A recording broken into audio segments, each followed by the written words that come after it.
Jenny man, how we doing? Yeah, man. Doing well. Yeah. Doing all I'm right. gonna be quiet till I talk. Yeah, when it we waiting for you, man. you waiting on me, man? Just say hello. We waiting for you, man. You waiting for Which me? means Yeah? you get in. Huh? We know you like to lead off. Well, yeah. All right. So, all right. At least you're not problem. coming in. At least you're not coming in groaning anymore. Well, me. And it's the middle of winter too, so that may be getting better during winter. A lot Anyway. better. Yeah. Hi, everybody, and welcome to another episode of The Living Room. Thank you so much for joining us on your Sunday afternoon if you're in the Caribbean, or Sunday evening if you're here in Europe. Thank you so much for joining us. You're here with me, Andre, with my good friends Philip and Mark. And if this is your first time here on the platform, this is We Global, and this is our show, The Living Room, where we just get together and just have good old Caribbean conversation. Every now and then, we get some guests from around the region or people from the region but are living all over the world to come in and have a conversation with us, and that's what we do. So thank you so much for joining us. How are you doing, guys? Why nobody right. send me the white shirt, memo? Or I could have put on a white shirt today. You should wait for that. I Yeah, thought it was there's a cream. A cream shirt. No, man, there's a white shirt. Well washed, well Okay. ironed, well starched. No problem. Hey, Bernadette. Well starched. Wait, you press it yourself? Yeah. Oh, yeah. You gotta check. You gotta check. Hey, Karen, how you doing? Eunice, how you doing as well? Just shouting out a few people that we see there. Glennis, let's feel like dig yourself over that one. Miriam, how you doing? Elmi, how you doing? We just changed the topic. Ezra, Bonnet, it's a Victor, how shirt. you doing? Huh? Yeah, You know, we- big long heart. Yeah, you feel the present yourself, Mark? I ain't sure. Yeah. I ain't even about agenda. It was hung up in the wardrobe. I pulled it out. I just thought because of today, felt like a white shirt was a good. You feel like a white shirt there? Oh, all right, no problem. Just Fair play, man. Fair play to you. Fair play. No problem. I stand in my green for the season. I see green there. Fresh. Oh, this is the season color now. Yeah. Oh, For, okay. Springtime. for now. The sun is on its way back, man. I'm a creature of habit, so I stick here with my usual. Anyway, how things going at your side, man? This Not is where the side has come. I thought you was in Yeah, a going all right. expectant mood. Yeah. Shortest month of the year is here, so what is there not to There you enjoy? go. Man, the day is beginning to lengthen already. We Yep. beginning to see, a little sun and thing a bit later. Hi, Lois. Did I say that right? Lewis. Hi, Lewis. Hi, Luis. Hi, Marika. Yeah, man, the day beginning to get it. So we'll start saying, man, what you saying for? I ain't saying I ain't saying at all. I ain't saying. I'm happy. February is here. You know, before you know it, the clock's gonna be going forward and sail on. And who Hey, knows? Carla.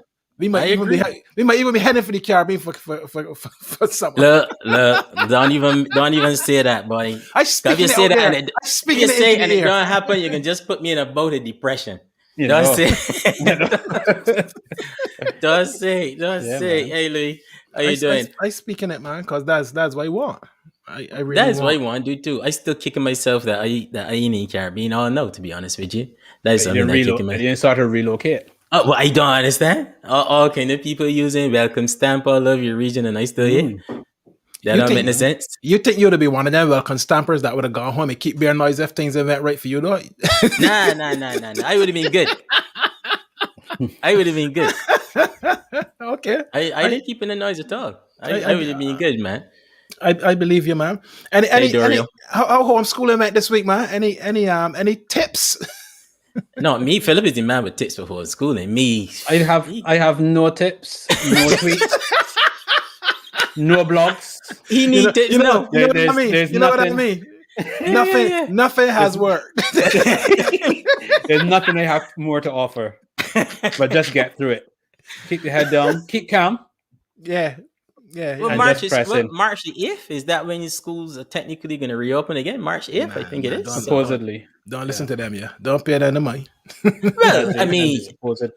the UK here is they're exposing how well we're doing in the vaccine program.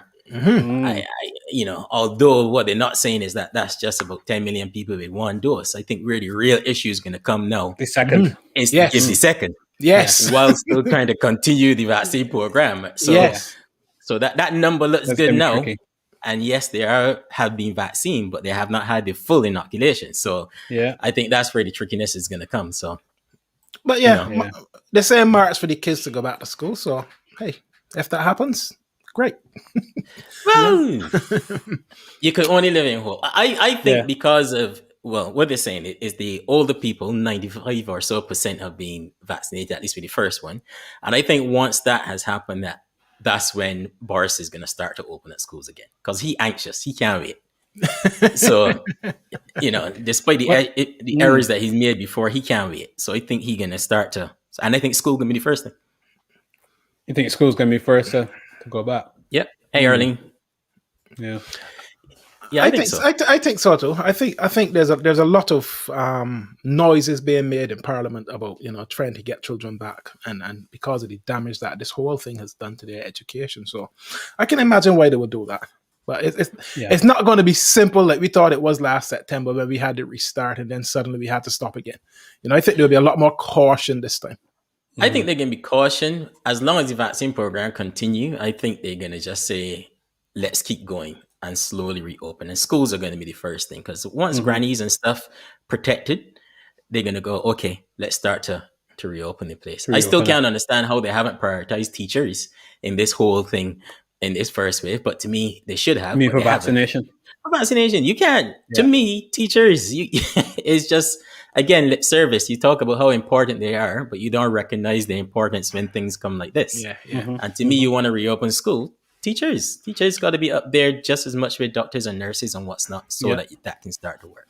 I keep hearing a certain teacher saying how you think teachers going to be any more valued when we go back after people recognize how much difficulty we have to deal with their children. I keep hearing that all the time, but I don't know.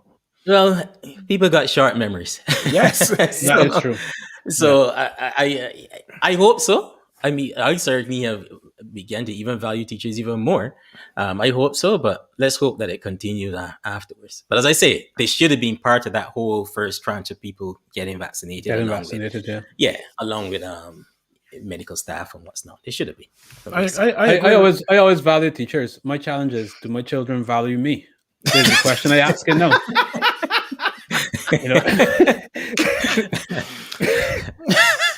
Let me tell you. I was explaining I had 2 occasions this week. I was explaining to Miles, my son, giving him some wisdom on English and writing. You and this wisdom, I tell you, you gotta start with that. The boy is 8. It was a simple thing. He was writing a sentence. I said, no, you have to put that in speech marks. They call them 66s. I said, okay, what? 66s. But you put them in, the quotation marks. Yeah, 66. If it's someone speaking, you have to put it in speech marks. So he put it in speech marks, and he had the question mark outside of the speech mark. And I said, no, question mark goes inside, and then you close it. And he looked at me and said, you're going to make me get it wrong. That's not how you do it. I said, that is how you do it. He said, no, that's not how my teacher told me to do it. I said, okay, well, you do it how your teacher told you to do it, but I'm telling you that is wrong. And it continued on like that. And he even, when I moved away, he even went on Google to search to try to prove me wrong where the question mark goes when you're using quotation marks. Yeah. Wow. Well, that's what I'm dealing with. That's what I'm dealing with. A piece of advice: never get between a youngster and his primary school teacher, boy. Exactly. Oh man, I tell you, you aren't a loser there for sure. Once the teacher say that's how you do it, that is it. You gotta leave it there. Yeah, that's what I held my hands up and said. Okay. You can't get the mind change after that, boy. You write a note. Write a note. Miles told me that you said this is how you do it, so there. And you get the Miles to carry. Well, then again, no, you had to send it because I almost say you Google get the Miles to Classroom carry has a place for yeah. But you send a note through Google Classroom to the teacher? I do that every day. Man, you're taking this thing too serious, yeah. Trying to build up a rapport. Anyway. You trying to make sure that when they open back, they take back Miles first. Like, get yo. We need Mr. Robinson's son as a priority. That's why he's building that rapport. Yeah, get it back in. Fair I play. think that's what it is. Anyway, I think that's definitely what it is, you know. But yeah, anyway, man. but if talking of vaccines though, we see the Caribbean still ain't got none yet. And we still waiting. And you know my view on that with everybody doing their own thing rather than working together. But that's just how it goes. That's disappointing, man. It's very, very disappointing how our strategy hasn't gone up and across CARICOM. And you know, we say that every week, but it's what's needed. It's not what's happening, and we're probably going to pay a very, very huge price for it. But hey, I think it's the usual thing of crisis. People fall back into the familiar habits, familiar behaviors. Because I'm sure leading up to that, there was a lot of talk and discussion and intention about it. But when things get to a head, people decide, all right, look, every man got a break for himself. Unfortunately, and I think that's what's happening. Yeah. And it's very sad. So look, who have we got in the living room today, man? Yeah, man. So today, given this season that we're in, we thought it would be a good time to have a conversation around grief and how people are dealing with grief right around the world, and especially even recently in the Caribbean too. Across the region, we're actually seeing the death toll going up. As well, whereas for a while it was not. But then right across the world as well, here in the UK, in the US as well, our communities especially are dealing with a lot of grief. So we thought it'd be great to have a good conversation around grief and how do you manage it? How can you support people who are going through it? And, even if anyone is in the chat and going through some grief themselves, just, join in, be part of the conversation. So today we have, you were going to say something, Mark? No, you go ahead. Okay, cool. So today we have Eve, who's a reverend in Birmingham, and we have Katie, who is a pastor as well in Bedford, and we have Michelle, who is a grief recovery specialist. All West Indians, all living in the UK here as well. So we're going to have a good conversation around that. I think that's really, really awesome because this is so needed in this season, man. So needed. It's a hard time. So it's great that we're going to have this conversation today.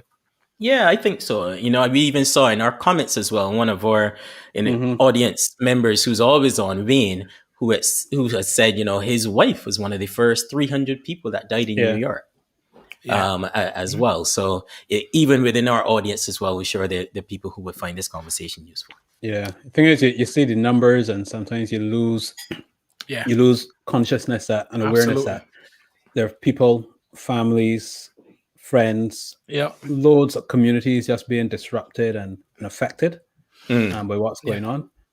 So I think it's good that we get a chance to reflect on that and bring that back into consciousness. Absolutely. Yeah, I think so. Absolutely. Okay, let's let the guys in.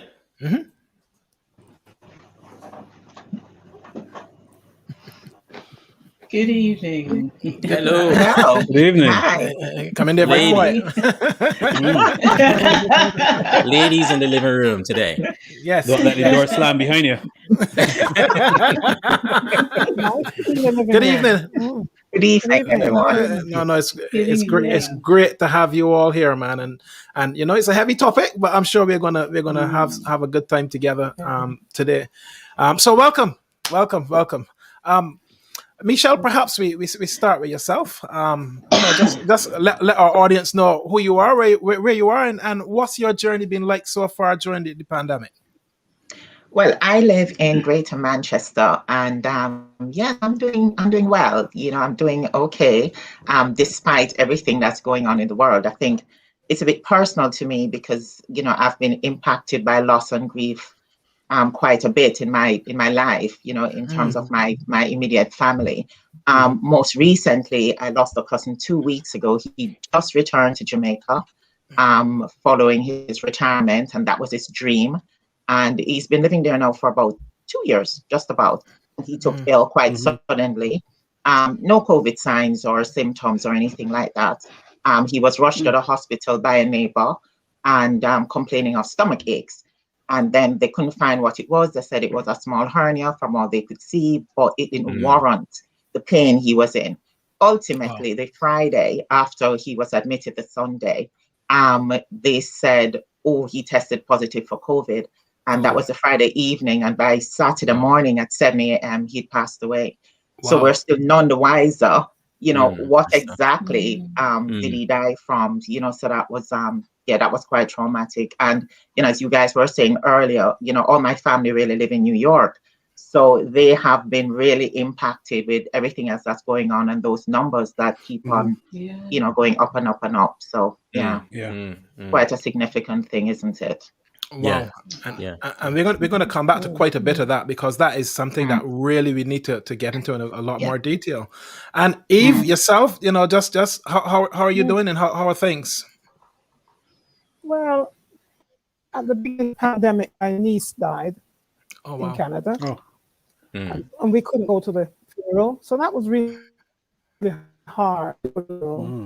She was only 64, died very suddenly. Still not quite sure what she died from. And then my uncle died a month later, Uncle Arthur. And then a friend died. Being a priest, I was also a family member who was grieving for the death of my uncle, my niece, and the family friend. Wow. That's been very, and it's very difficult to know where the priest stops or the minister stops.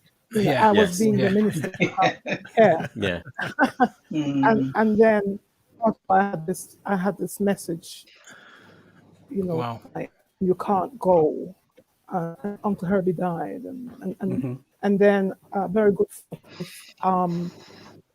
a father and his sons. Father died one day, son died the following day, and the other same.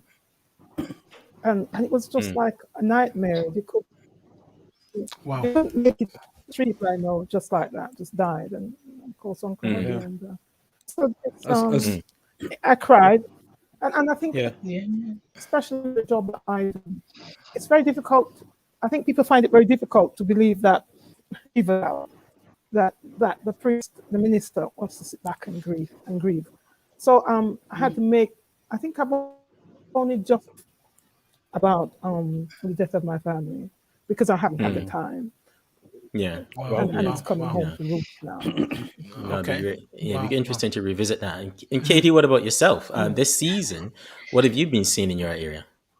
Oh, well, like my two lovely colleagues, I lost an aunt just before lockdown, and the first one. And so when we were making plans to travel, we were getting news coming through that you might not be able to go. And it was Auntie's funeral was the first funeral we watched online. Until then, it was something you did after an event, but it became the norm very soon that funerals had to be watched online, whether they were here or abroad. And officiating just became a new thing. We're trained as ministers to do funerals, and it's part of the liturgy, and you provide comfort and support. But in this season, we've had to do it from a distance, but safely, and still try and demonstrate love and compassion. So people ask, how are you coping? I prefer to use the word, how are we getting through? And it's not semantics, because I think we're not hanging on by our fingernails. We're having to address it. We're living in this environment of multiple losses and very close together, and we can't reach out in the way that we normally would. So some creative things have had to be put in place. You mentioned something there that's, I probably didn't really appreciate it as much until we just started talking, but losing someone is one part, is one thing. But one of the things that has happened a lot during this season is having also to be absent. Either absent in the moments because people are in the hospital and you're not able to visit them, or even that final stage of burial and funeral and stuff, which we as West Indians, that's a very important part for us. Absolutely. We see other societies who have burials, but they don't necessarily go all the way to the end. For us, we do everything all the way till grave is finished, flowers on the top, which is a very important part of the process. But how are you seeing people are dealing with that absence of, it's all happening, but I cannot participate with my family and friends during this period of grieving? I think a lot of people, one of the great things, good things I found, one of the good things was, I for a long time thought that young people didn't care about the culture and the rituals because they were busy wanting to move on with their lives, and this was old-fashioned. But what I discovered, and it was amazing, many people during the pandemic, when loved ones died, and I would sit at this desk and I'd say, right, you know, I can't see you, don't you? You know, I can't come to visit you, don't you? You know, I won't be able to go and say some prayers at the hospital, don't you? I'll be able to go and say prayers with the dead, don't you? And they would cry because rituals are important. Yeah. They are. And rituals are important. And we don't realize, and I began to realize the importance of rituals, the basic things like the putting the flowers on, singing the final song. And a lot of young people found that very distressing because they could no longer carry out those fundamental rituals that says, I have said goodbye to my nan, to my granddad, to my uncle. And it stopped grief. Grief was sort of parked because they were having to cope with the reality that they couldn't carry out these fundamental rituals that are really important in Caribbean culture. Wow. Do you think it is that grief stopped, or is it almost a double loop of grief? Yeah, it's part somewhere called from people whose the funerals of their loved ones the first down, and they're just beginning to internalize that, and they're crying. They're beginning to understand the reality of not being able to touch granddad, to touch mom, those basic human attributes that we need to carry out, and it's been quite traumatic, very traumatic, and we have to something find as simple in it. Maybe even have open caskets to have the final look and that kind of stuff, and none of that. I think also, I think it's quite important also to realize that, I think you mentioned it, Andre, before, it's not just the funeral, is it? It's all the events for Caribbean people that lead up to the penultimate events. And that is, you know, the social events, going into people's homes, you know, family members and friends going over, you cooking, you know, loads of people just coming and going. And I think you're absolutely right. From a cultural perspective, other cultures might not miss it as much, but there are quite a few cultures that it is a big event. And the funeral is what happens finally. But leading up from that moment, that person has passed away. You know, you have people coming and going. It's like you're having an open house, if you like. So it's all those events that you're not able to do because you just cannot be meeting up together as a group. So the family members who are nearest and dearest and closest, they're doing all of that by themselves. Well, they're not doing anything. Whereby once upon a time you'd have people coming and going, so it sort of takes the edge off, and then they feel that they're not so alone. At the moment, from that time that they've gotten the news, there's nobody to be there to hold a hand, to give them a hug. All of those things are now, you know, in the past, and that also is quite devastating. Wow. And I think we're going to have to find a way at some point in the future. One of the things during the first lockdown, I said to every member of, look, this is what I will do. Because I had this idea for weeks, you see. I said, every funeral I take, we'll have a service of Thanksgiving in church for your family. For your family member. Okay. To be a priority for us. And then as the weeks went by, I began to realize that it wasn't going to do that. And for me, however long this may take, this is something I'm absolutely to do.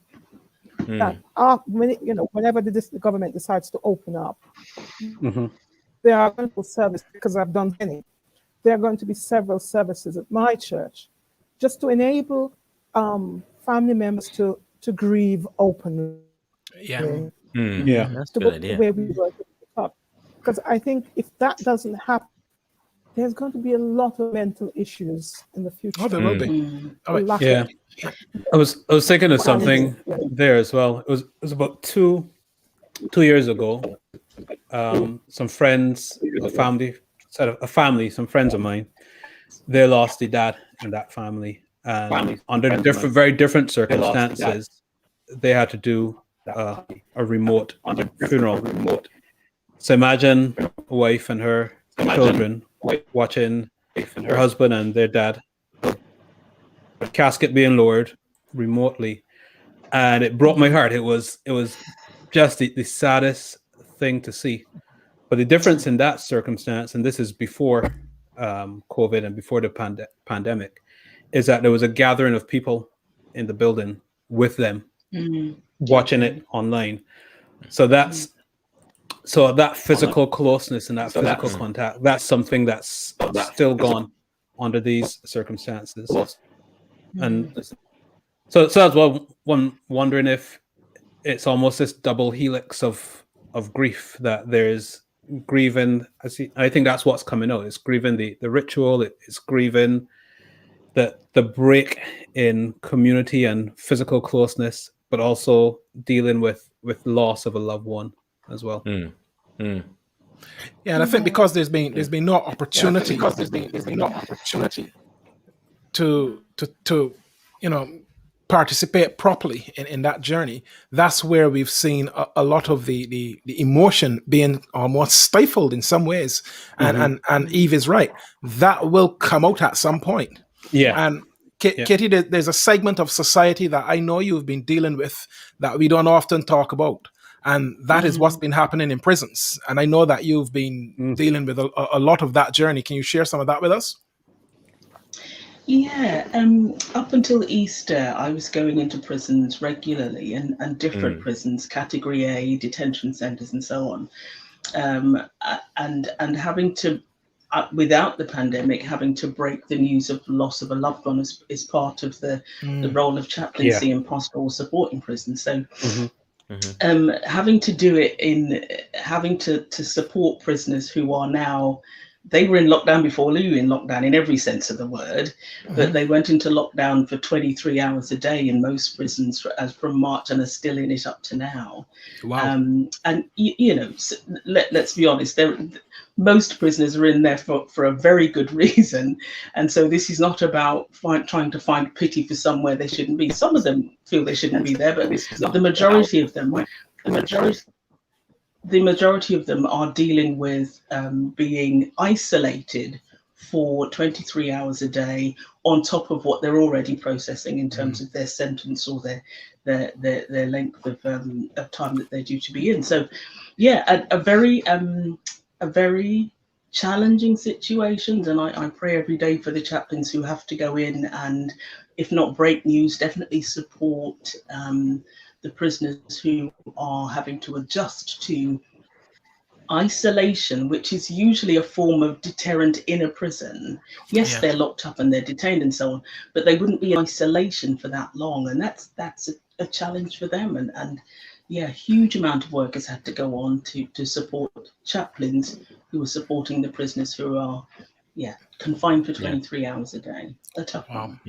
Wow. Well, that's hard. No, it is.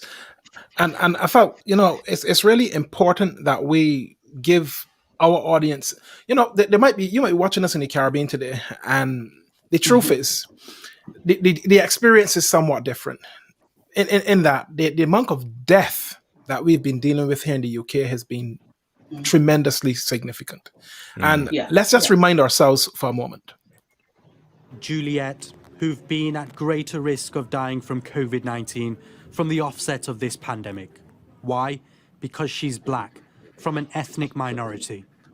Just aged 57, her family said she had the most infectious smile. She was kind, caring, and thoughtful. It's painful, it's, the pain is just too much to bear.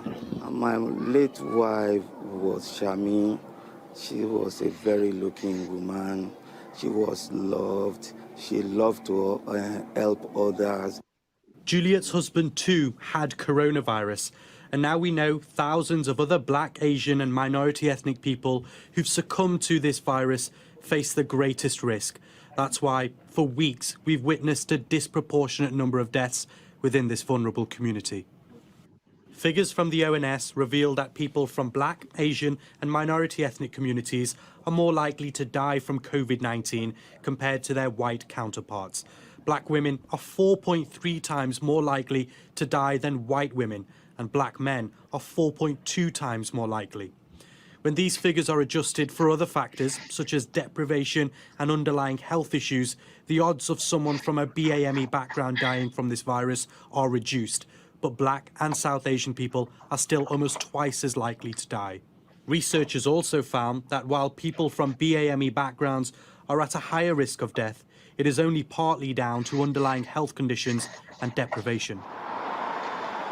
One factor which could also play a role is key worker jobs that people from this community have. A lot of the people working in frontline occupations, not just in health work, but in supermarkets, in transport, all over the place, the people who are getting the most exposure to COVID are much more likely to be from Black and minority ethnic backgrounds. It's the first time we've seen detailed data like this, and the findings are alarming.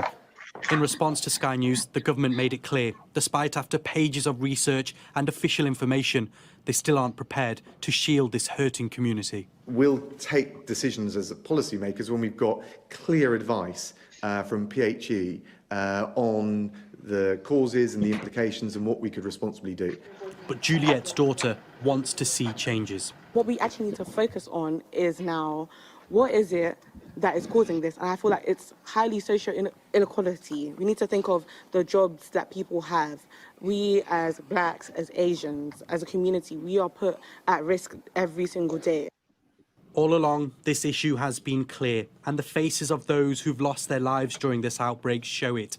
The real life and death implications of social inequality are becoming increasingly apparent, but it's taken a global pandemic and thousands of deaths to highlight it.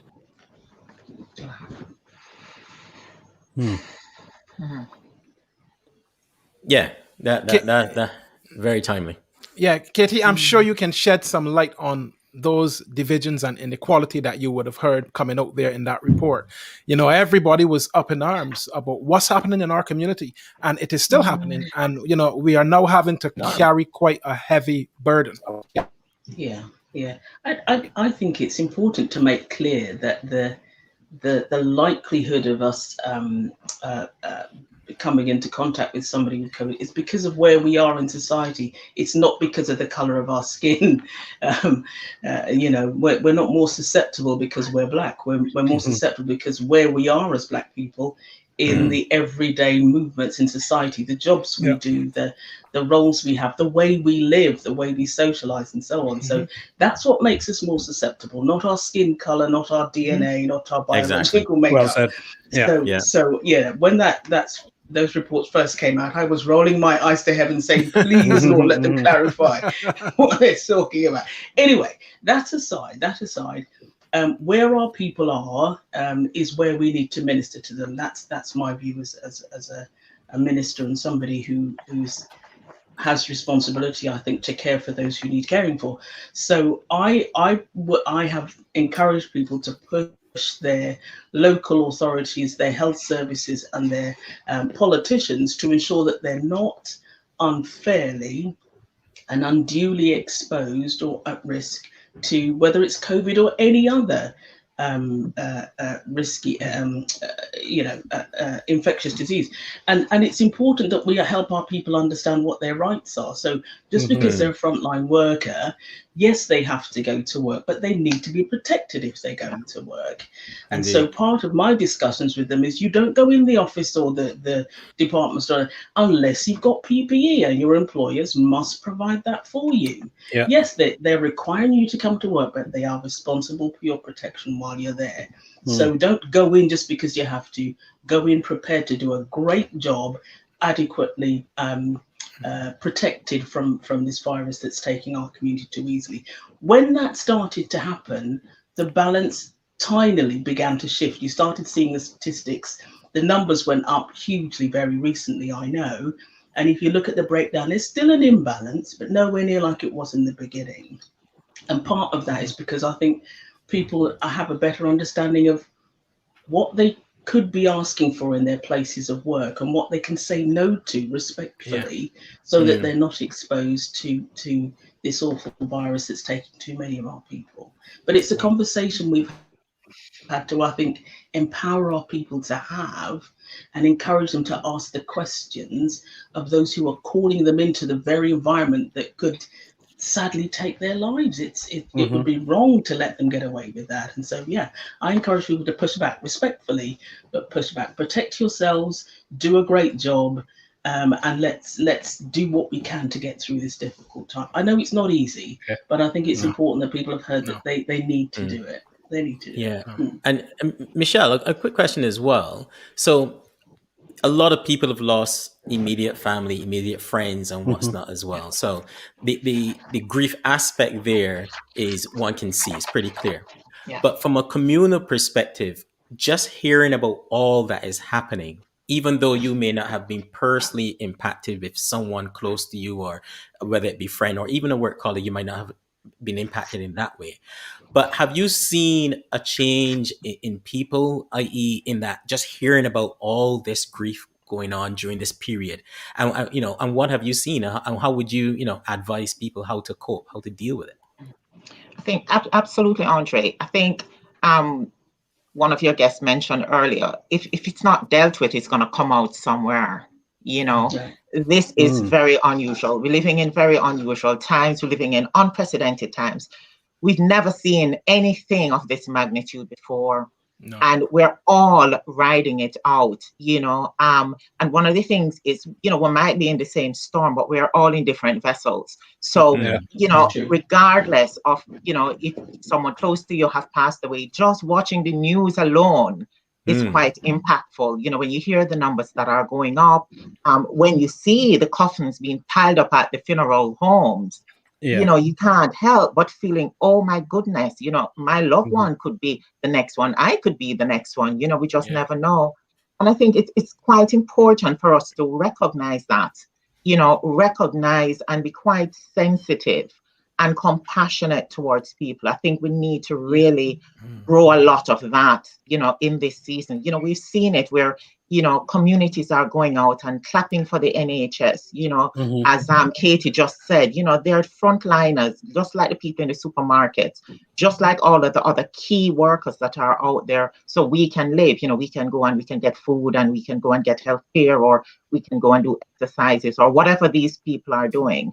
We need to have a lot more compassion. I think that is a great starting point. One of the key things also that has really struck me is this definition. What is grief? Now, if you're talking to people, who've lost someone, some of the things they'll tell you is that it's like the darkest feeling ever. And I want you to think about that in context of the fact that people don't have the support that they normally have.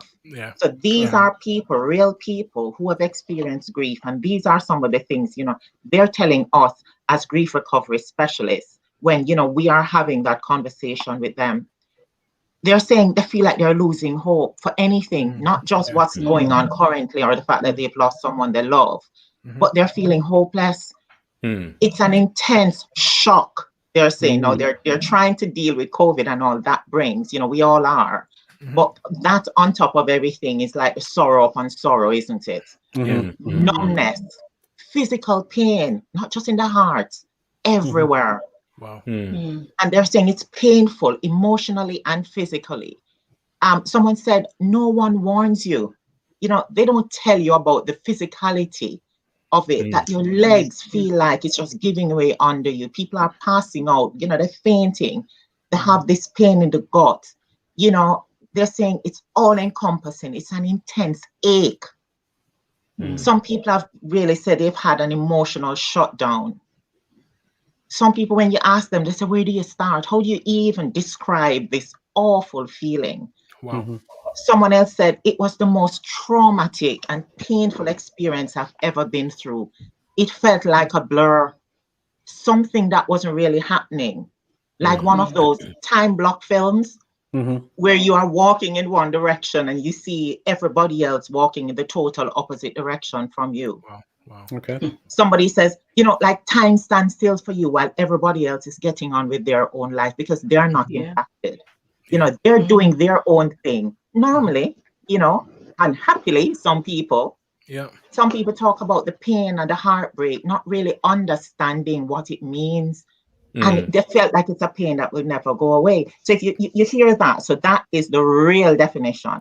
And in terms of the formal definition, it's really around that grief is defined as the conflicting emotions that follows an ending or the change in a familiar pattern of behavior.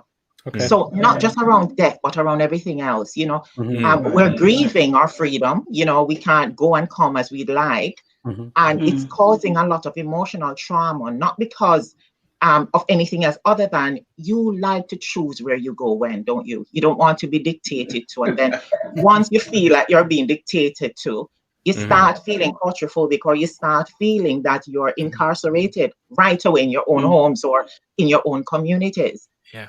This complex emotional state has nothing to do with how intelligent we are, and therefore we can't rationalize it. And the treatments that we're given, we're never taught this in school. We're never taught about, and this is something that's a surety, we all will die at some point. But we're never taught that. We're not taught, how do you deal with it? What do you say to people? And inadvertently, especially around our Caribbean culture, a lot of the things we say are the wrong things to say. Oh, yeah. And particularly too, even in a church setting, Christians, and, we're full of love and compassion and mercy. But people are not being deliberately cruel. It's because we repeat things that we've heard in the past that we believe make people feel better. And because nobody has really said, well, that's not really very helpful. We just carry on repeating it and parrot-fashioning things. Yeah, and it's not right for the moment. Absolutely. Yeah. And the thing is, the treatments that we hear about are treatments that appeal to our head, not to our hearts, which is heartbroken. Wow. And because of that, it's not dealing with the issues. So yeah, absolutely. Eve is right. It is going to come out somewhere in the future. And I think we're going to be having a lot of postponement of events, but we should have something in the future to mark all of these people who have suffered so traumatically, losing their loved ones, and everything is so different. I was at a funeral yesterday, and it was on Zoom. And I'm sitting there thinking, this is just surreal. What is this? And I'm seeing all my family members from around the world. Normally we'd be meeting at the funeral home, or, at the church, or at the graveside, and we'd be hugging each other. We're all having a good cry together. And we're doing it via technology. And thank God for technology, because we can't even begin to imagine, if we never had these platforms, how we would really cope. True. Wow. And let's bring Eve back in, because I know we've been having one or two issues there with our microphone. Eve, do you want to jump back in there? I think she's frozen. Okay. Yeah. You're on mute, Eve.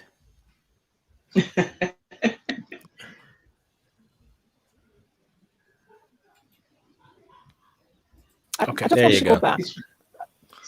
Yeah, there we go. A lot of people who are not well versed in talking to their bosses. Cases where he was clearly very unwell. His employer didn't take him seriously.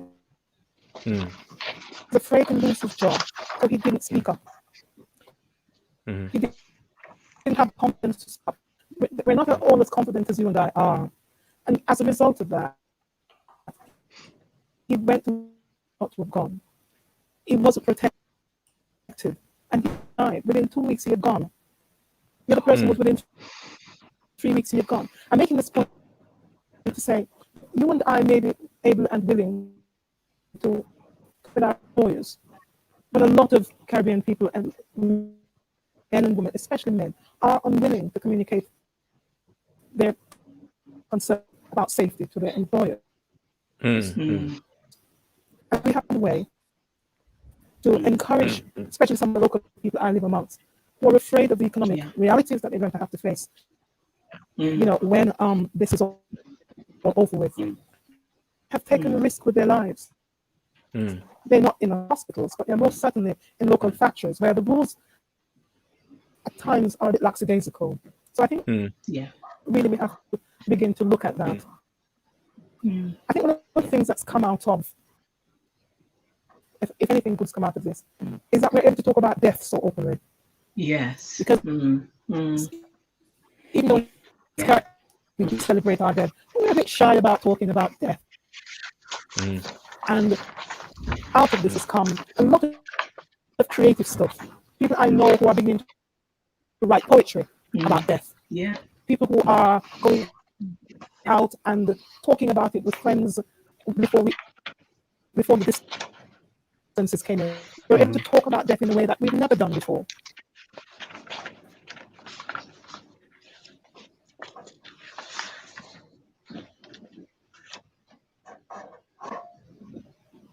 Yeah. Okay, I think we having one or two issues there with Eve, but I'm gonna pick up on a point that she's made there about the economic difficulty. I think we having one or two issues there, and the issue with the economic difficulty, Katie, is this. You know, I spoke to a friend last Sunday, and I said, look, we're having this show, and we're talking about grief and loss and so forth, and she said to me, look, I've lost 11 friends. Right, that's just one person, and and she listed them off: close friends, relatives, people in church, and I just sat there and thought about all of the livelihoods that have been lost as a result of that, and I'm sure you're probably seeing some of that manifesting itself already in the community. Do you know, we are, and the thing is, I mean, back up just a little bit. In our communities, we do talk about death. We do encourage people to recognize it as both a part of life, but as a process we all have to go through, and so it's not what's not unusual is not the dying, but it's the volume, it's the numbers, and it's the proximity of people who are passing. And so that's the first big loss. The next is, yes, livelihoods, well-being, homes, whatever, that people have had to, what's going to happen to those who've remained behind. And it's not a question we can answer in this program this evening, I think, in its entirety. But here's the thing. I think you have to start making steps to help people grieve now.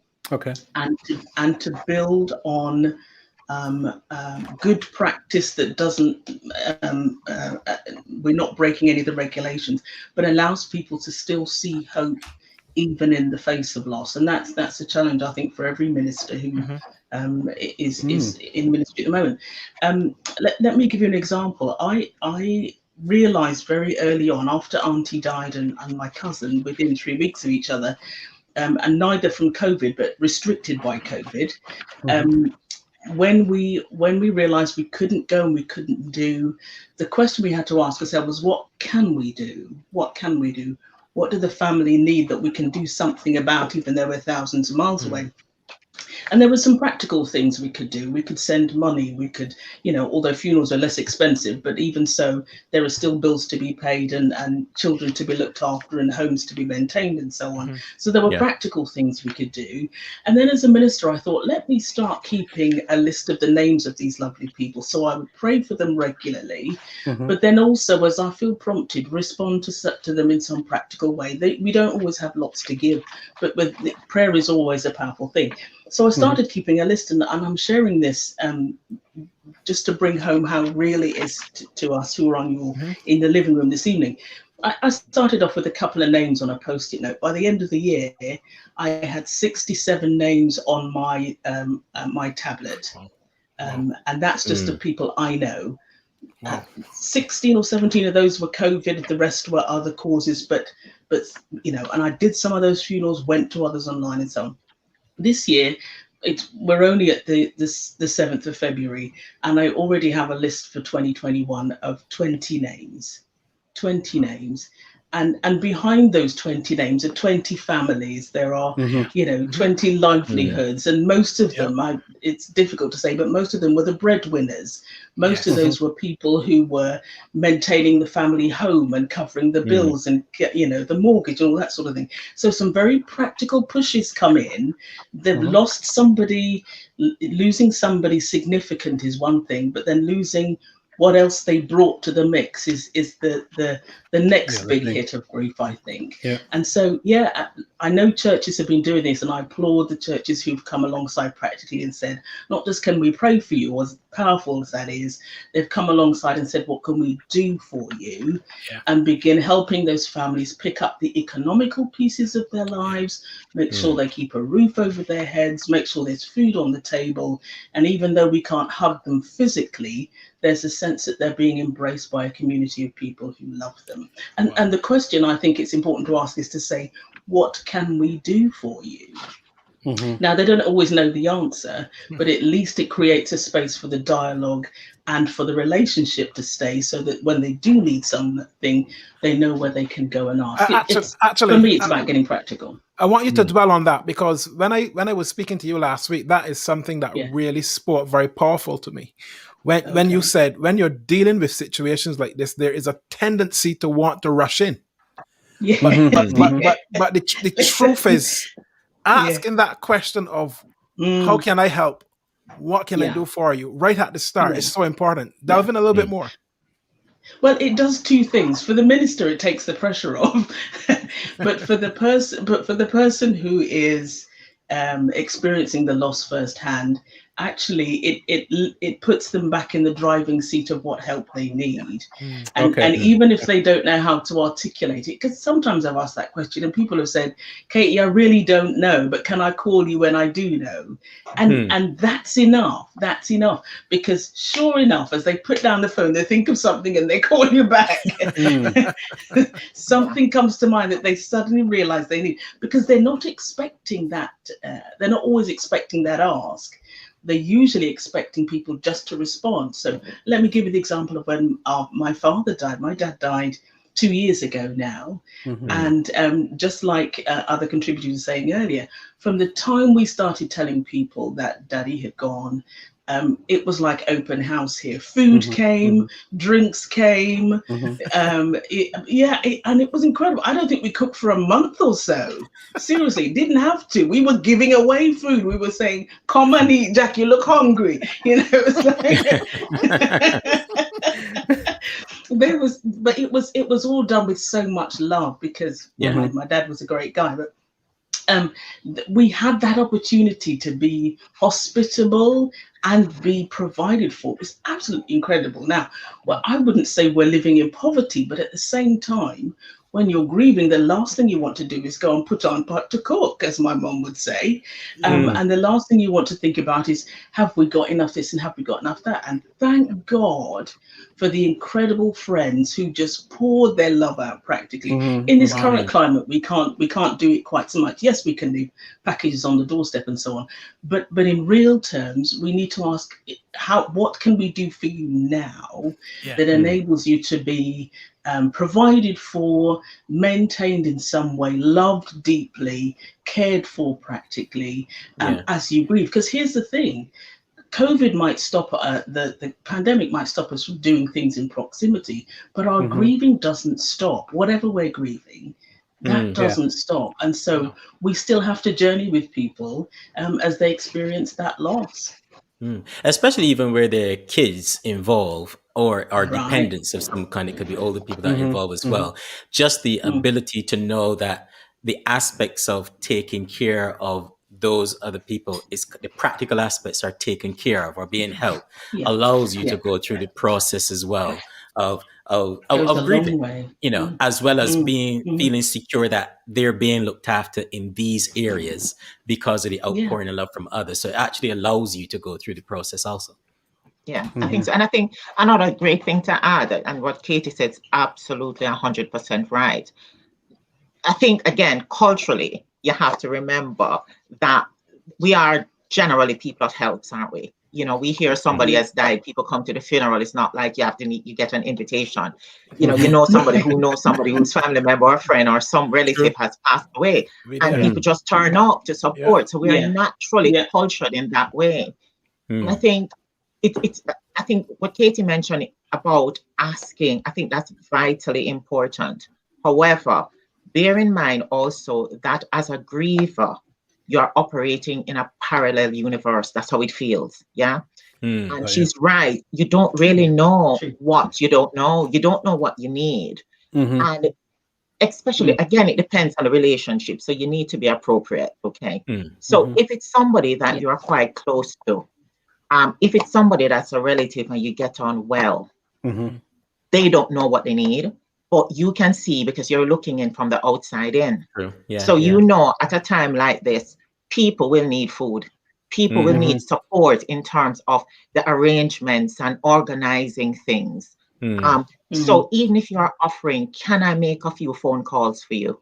You know, nothing that will breach data protection or anything like that. But can I help? Can I get some information? Can I take a task from you that you don't take have the to kids do to that? school for you, drop off the kids to school. Absolutely. Can we pick them up from you? You know, could you put my name on that register so the teachers know that I can come and pick them up? Can I take them to the park for a run around? You know, just so that they release it. Because I think, you know, one of the listeners mentioned about the children, they tend to be the forgotten ones in all of this. And especially Caribbean people. And I think we're growing out of it, especially our generation where children must be seen and not heard. Children are people too. You know, they have feelings, they have emotions. They need to have an opportunity that they can openly and honestly say to the parents or somebody close, this is how I'm feeling. True. You know, and and in grief terms, you know, we talk a lot of things about be strong. What is that about? You know, I've seen that strong. quite a bit. You know, you need to be strong for your parents. Be brave. You need to be strong. You need to be brave. Nobody tells you how, and why should you be? This devastating thing has happened. You know, and how can you be strong, and how can you, even worse, be strong for anybody else when you can hardly even be strong for yourself? You know, and that is again teaching people the wrong thing. In grief terms, we call it, you know, myths of grief. Things that you hear all the time growing up, and we keep on perpetuating the same thing, like, oh, time heals all wounds. You'll be all right, you know. I was going to ask another question there, because sometimes when people are in grief, or when people are in a state that they don't know what to do, and I might be like that as well, you just say, I need space. I just need to be left alone. If you ask someone what they need and they said they just need to be left alone, how do you respond to that? Is that, do you just actually leave them alone? Or do you know something is not right here? How do you know when you're overstepping the mark? One of the key things again around the myths, it's that you should grieve alone.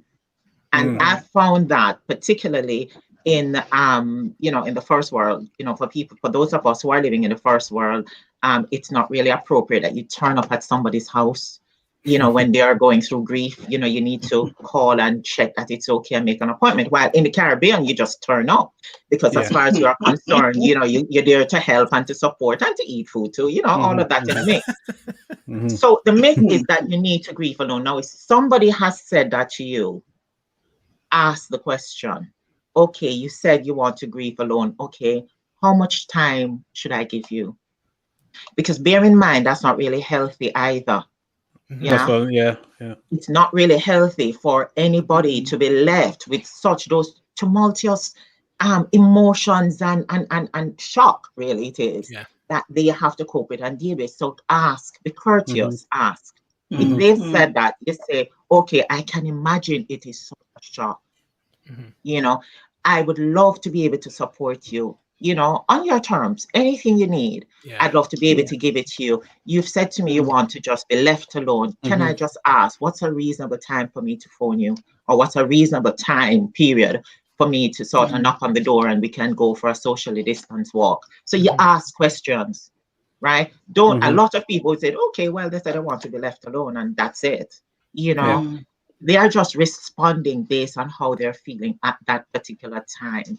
And it's not nice, you know. So think about yourself too. You know, if that were to happen to you or to somebody you love or to your wife or somebody very close to you, what would you like people to do for them?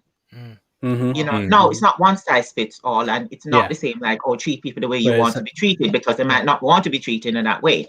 But ask questions, always ask them, and let them know you're there for them. And don't just say it and not mean it. You know, you ask questions, because two things are at play here. Firstly, grief. So the grief is what we think and how we feel on the inside when somebody that we love dies. Okay. So that includes fear. It includes loneliness. It includes panic. You know, it includes a yearning. Oh my goodness, I never see this person again. I can't speak to them again. And it's an intimate relationship that is all gone now. You won't have that person around anymore to have, you know, some conversations and all of that.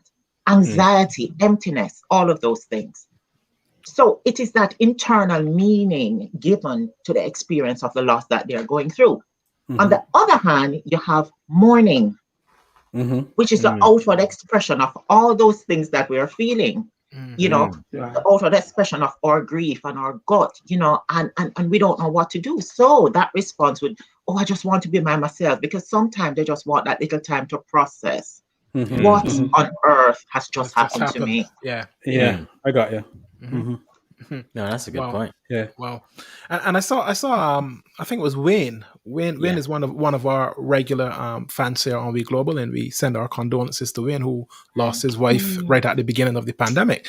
But he raised a very interesting point in the comments there about gender. He's talking about men. And I think because Wayne has lost his wife, he's saying, look, I need men to know it's okay to cry. I did a lot. You know, and I'm sure that is something that you've both encountered as you have counseled and advised and comforted. Absolutely. And I think Katie or Eve had alluded to that before, didn't you? And I think with men and grief, and yes, our condolences, it's awful. Okay, let's have some real talk. Men, from growing up, from their boys, they grow up hearing a lot of messages that can inhibit their ability to grieve. Okay, unhelpful phrases like "man up," big, you know, boys don't cry. You know, be a man. Crying is for girls or for wimps. Be a man, absolutely. So men have been told for generations that they need to be strong because they're men. It's a requirement as a man that you be strong. That's what, especially Caribbean people, right? We can only talk about how we've been brought up and what we've seen while growing up. So part of that, we want to enlighten you a little bit about that. Grief is the normal and natural reaction to a loss of any kind. Whether it be losing your job, whether it be losing your freedom, you know, during this COVID period, whether it be, okay, you're being on furloughed and you're thinking, well, now I have to live off 80% of my 100% wage and the mortgage is still 100%. You know, all those many things that's happening. We grieve anytime there is an end to or a change in any familiar pattern of behavior in our life. Now, death is the ultimate, okay? So in short, we experience grief for a lot of things, from bereavement to redundancy, as I've mentioned. And experiencing grief is part of what makes us human. So the question to men are you a human being? Are you human? Are you human? Because as humans, we are supposed to feel positive and negative emotions, aren't we? And we're supposed to process them in a healthy way. Yeah. So we're taught how to acquire things, but most of us are never taught how to grieve. So what happens when you lose these things?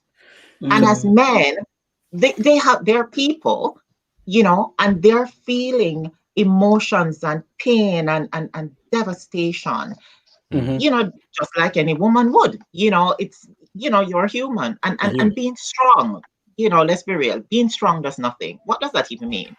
You have to take action to deal with the pain of loss. You must do. And, you know, how long have we been brought up to believe that men, you know, in England, they would say, you know, you need to have a stiff upper lip, you know, or boys, like a boy whose father has died, has been told, you are now the man of the house. Can you imagine that for a child who is a child? You've now been graduated, top of your class. You've been to university in a blink. You are now the man of the house. Wow. And that fear and trepidation that child must be feeling, you know, and that grief, that the fact is my dad has just died and I cannot, I'm the boy now, I can't even say anything about it because my mom would be in bits. So children naturally, they try to protect their parents, don't they? So they try to hide how they're really feeling. So I think if I could say anything is, it's time for the men out there to take a small step to relieve the hurt so that they are then able to fully look after themselves and others. Put your mask on first. Wow. Deal with your pain first. Wow. Okay. Okay. No, Michelle, you made a distinction there between grieving and mourning. Mourning, yeah. Mourning as sort of the outward working. So I was going to just say, because some men cry more than others, right? Come on, Phil. Come up with it. Tearing up, man. Just. What's wrong with you, all bro? right. Tell him to man up now. Don't pause. Just let it go. We're here. So I was just thinking, mourning might look different for different people. As you did say, there's no one size fits all. So is it that men need to cry more during the grief process, or they need to be more, they need to own the grief process, they need to go through it and be authentic about it and be vulnerable in a sense, whether it comes out as tears or whatever if that it means. comes Yeah, out, I was gonna say it. or if it comes out as speech, or if I'm it not comes an out expert, as but yeah. But if is it more important for men to, and I'm not trying to say that I don't want to shed tears, in a different scenario. He put in his disclaimer now. Yeah. But I feel like I'm digging a hole here somehow. Keep going, Phil. Keep going. Or is it more important for men to be honest and not closed up about what they're going through? It feels that's the case for everybody, I suppose. Absolutely. And I think we, regardless of, what sexual orientation you are, you need to feel. That's the first thing. You need to, as you said, Philip, you need to own it. The fact that this devastating event has occurred in my life, to me, it's now my journey. One, firstly, that I didn't even ask for. One, secondly, that I don't really want. Thirdly, I have no idea how to navigate this. Yeah. And don't forget, because you have had 1, 2, 5, 10, 15 people in your family who's died, each time that happens, it's different. Yeah. It's not the same thing. Yeah. So, Absolutely. everybody's different, and we need to bear that in mind. We're all unique, beautiful individuals. So for you, Philip, it could be in Jamaica, we would have a saying that you're bawling, because you're so bereft. Everything is coming out in torrents, you can't control yourself. Other people, it might be just giving them the opportunity to say things and to express it, to express how they're feeling. You don't know. Or maybe they're going to go home and they're going to cry in the pillow. We don't know. And it's not important. The whole idea is, as friends and loved ones, we need to give them that opportunity to say exactly how they're feeling. Now, as a grief recovery specialist, one of the things we find is people tell us things that they wouldn't dare say to their families because of judgment. Oh my goodness, I can't believe you would say something like that. Now, for us, you say whatever you want, because that is just expressing how you're feeling at that time. It doesn't make you a bad person. Yeah. So we give people that opportunity, and it's great for your mental health that you can offload, and you can offload in a confidential setting, and you can be honest with your emotions. Thanks, Wayne. You can be honest and say, this is how I'm feeling, and it is okay. It's normal. There's nothing abnormal about heartache, about devastation, about pain. We cry even if we see some really distressing things on television. We cry because it's impactful. Much less for people who are close to you that you've lost someone. So male or female or children, please, please, please give them an avenue and encourage them. And I think, guys, I really want to say this is tremendous, this conversation, because what we want to do is normalize the fact that death and devastation and grief and loss should be everyday topics of conversation. Absolutely. It shouldn't be reserved when it actually happened to you, because when it actually happened to you, it's so impactful that you don't know your head from your tail. Now, Katie, we mentioned, I guess so far we talked mainly about adults, but we just kind of mentioned kids just now. But I don't want to skirt across kids because, in any case, for kids is very impactful. During this period, there are a lot of kids who have suddenly lost parents, grandparents, and what's not. And we know in our culture, grandparents play a huge role in bringing up the kids. Katie, how do you help kids through this? And by kids, I mean from very small all the way through to older teenagers as well. How do you help them through it? Well, there's a lovely image in the Bible of when Jesus tells us that we're to become like children. He doesn't mean childish, but he means childlike. I like where this is going. No, I just said I like where this is going already. Yeah. You do, okay. And so children. I think it was Michelle said it previously. Children are people too, and this wasn't something in my ministerial training, but I tend to start with the children and the young people when it comes to what's happening next. Be aware of their concerns and their questions, and be available to listen and to hear from them. And I'm thinking back to the many funerals I've officiated or been to, and seeing the critical part that children and young people have played, either in the service or at the event or in preparation for it. And their contributions have been part of the healing of the family and their own well-being. So I say they're not a secondary, they're not an afterthought. They've got to be a priority in the, certainly from a pastoral point of view, in the care of their feelings, and they're given the same respect, they're given the same options. They may not have the same disposable income and other things to get stuff done with, but they do have choice, they do have understanding. And I think it's important that we walk with children too as they grieve. That they probably wouldn't call it grieving, they just feel sad for a moment, or they don't know why granddad isn't coming round anymore, and sometimes you have to repeat the conversation.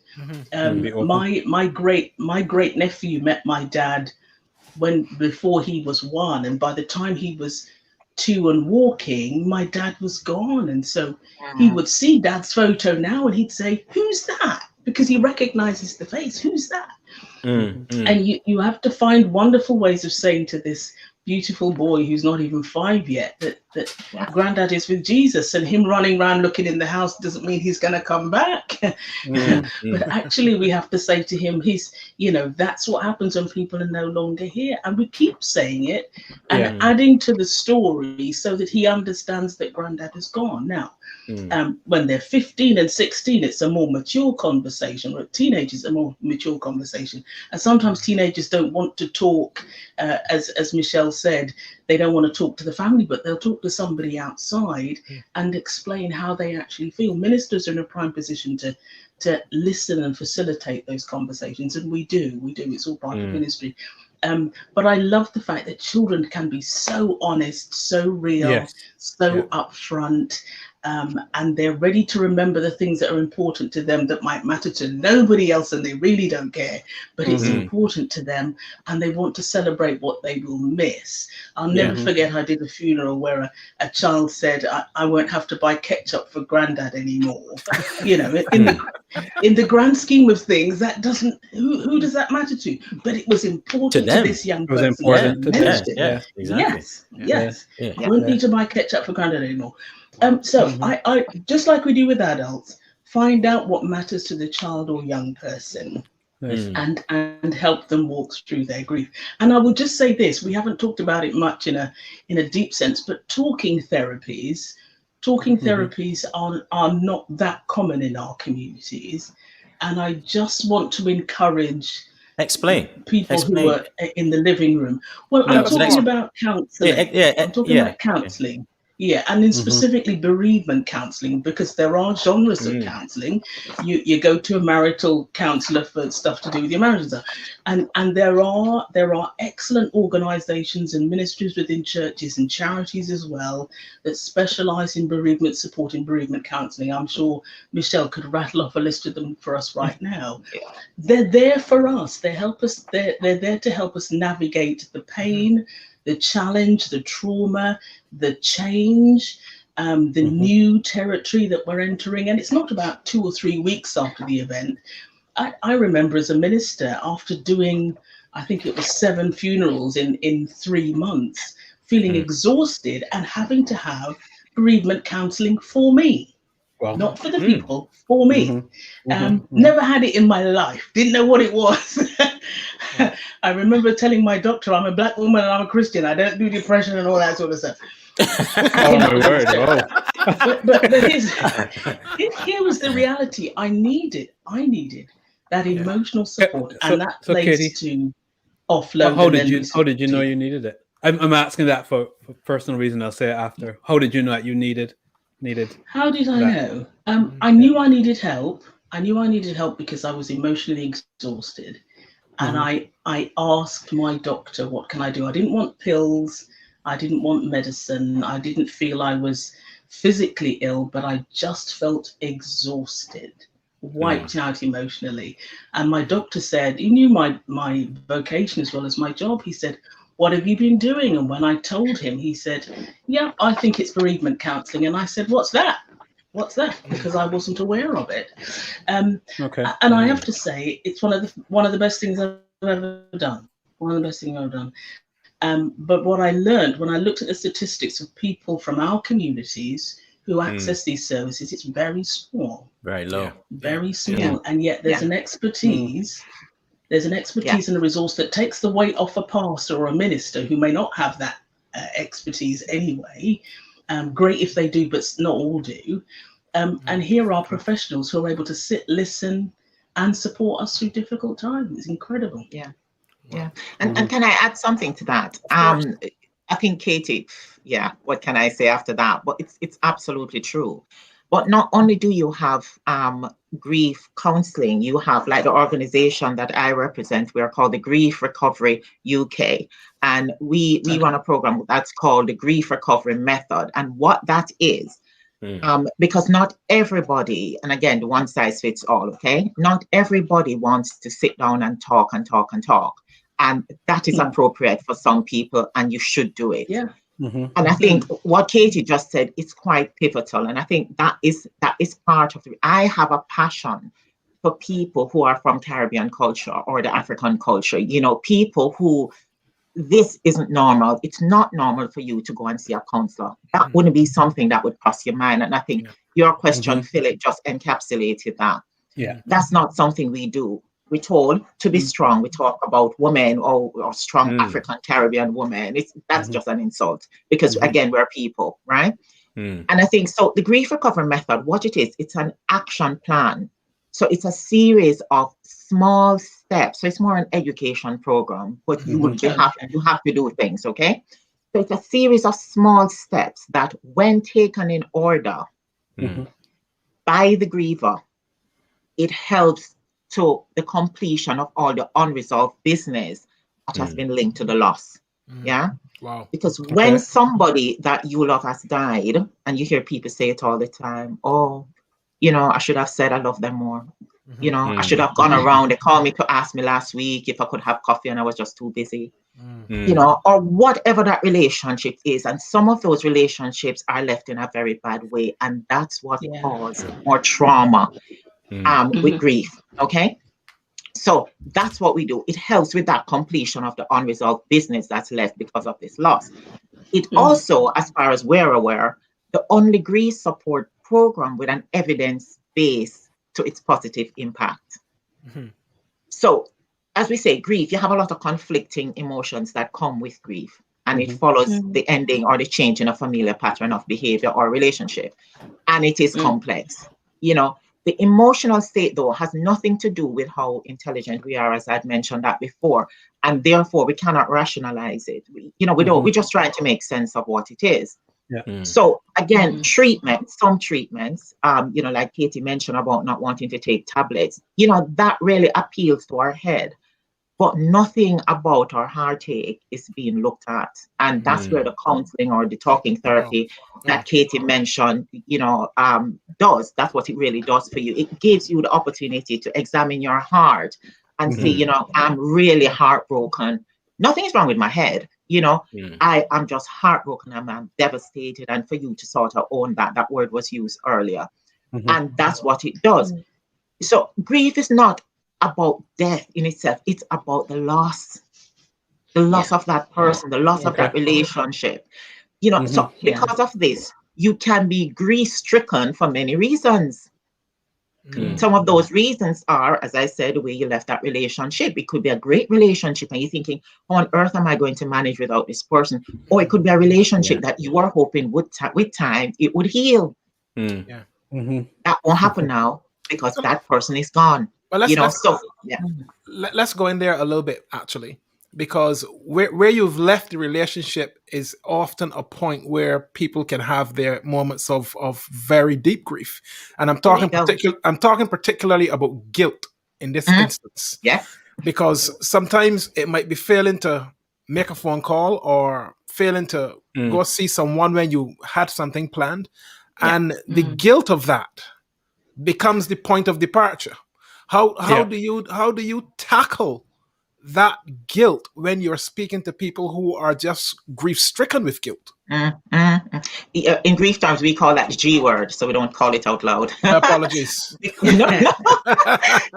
Because again, that also contributes to how you're feeling and the depth of grief that's in your heart. Because you're feeling guilty. You're feeling guilty about the way the relationship was left. You're feeling guilty because there are many times that person needed you and you didn't make it a priority to go and see them or to make that phone call. So one of the things we try to say to people is, okay, examine the relationship that you have with that person. Did you set out to hurt that person in any way, shape, or form? You know, so we get them to answer that question, yes or no. And you say, no, not really. Then we say, well, the guilt that you are carrying might be a bit misplaced because it wasn't a deliberate thing. At that time that the person wanted you to come around, you might have had something that was equally important. You know, and it's that perspective. It's not that you deliberately, I can't just be bothered because they're just going to go on and on and on and on. It wasn't anything like that. But most of the time it's not. You know, and most of the time it's not going to buy the ketchup. It's not about that, you know, because that is something special and unique to that particular relationship. So in dealing with the guilt that's left behind of all the things that you've done, you said that you shouldn't have, or that you did say that you shouldn't have, and the pain and hurt it causes, that is what you have to get to the end of. So that's what we talk about in terms of completion. So we provide an avenue that you can address those things. Wow. You know, within our course. This is really interesting because the reason I asked Katie, how did she know, you know, that it was time to go, is last year at the beginning of the year I lost a friend of mine. He was quite a workmate and a good friend. And I remember as soon as I heard, the first thing I did was I said, well, I need to call his wife. And there was a mixture of guilt because I had not caught up with him for a while. But also this feeling like, I needed to give her, say something to her to comfort. But what happened was when I called her, she immediately addressed guilt and dispelled it and said, Phil, you don't have to feel guilty or anything about, you know, the lack of correspondence and so on. Trust me, he thought that you were a great friend, and just left it there. And that did something to me. And I was thinking, if I did not call her, right, I would have been just carrying that weight for a long time. But nevertheless, I remember even that week leading up to it was just before lockdown as well. So we were, it's hard to use the word fortunate, but we had the opportunity to gather together and give him a send off. But I remember I was sat there and my wife Nicole was looking over at me all the time and saying, "Go along, you ain't gonna cry." Oh dear. And it was like, "Are you okay?" I'm okay, but I wasn't really okay because it was the way it happened. It was I did go through a real season of grief. This was my friend here and so on. But I think what was good for me was I had a lot of people that I could just chat with. Yeah. And Mark and Andre know I talk. If I have Really? something on my heart, I talk about it, you know. Oh yeah. Would have never known. That's really good. There'll be poetry, there'll be frameworks, this sort of stuff. But I think that is important, because even during this season, I tell you something that happened last week. So one of the things that really gets me now during this season is my phone ringing from someone that I haven't heard in a while. Yeah. Because right now my assumption goes, oh God, Yeah. they're calling to tell me something. Yeah. Or you know, or my house phone ringing, even, because the house phone is only ringing if it's House my phone mother ringing. in Somebody from Barbados. home. Somebody from home is calling. I leave the house. But it's interesting how all these, boy.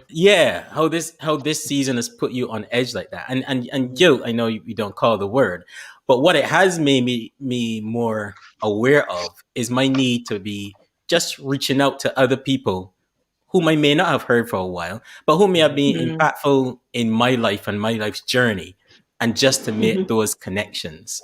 Because, and it's not necessarily from a selfish place to say that if something happened, then I'm okay because I've proactively dealt with something.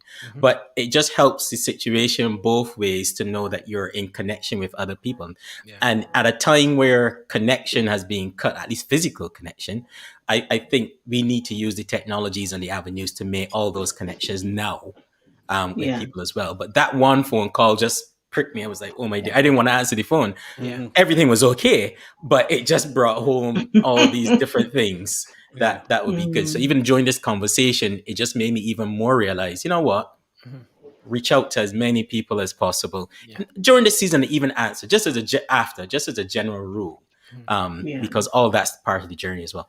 And before we tackle Michael's question there on screen, you know, it's interesting to think about the triggers, because I think it was Katie I was talking to last week, and I was saying, you know, last Monday, the 1st of February, was 41 years I lost my sister. And I couldn't get to work last Monday, right? And it's just because, and you would think, hang on, that's 41 years ago. What's the problem? But it is just the weight and the burden. Exactly. It is still significant. And it doesn't matter how far down the line you go. You could be 2 years in or 40 years in. You will always have those moments of triggers.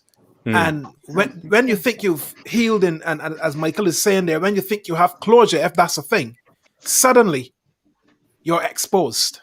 And the emotions go again.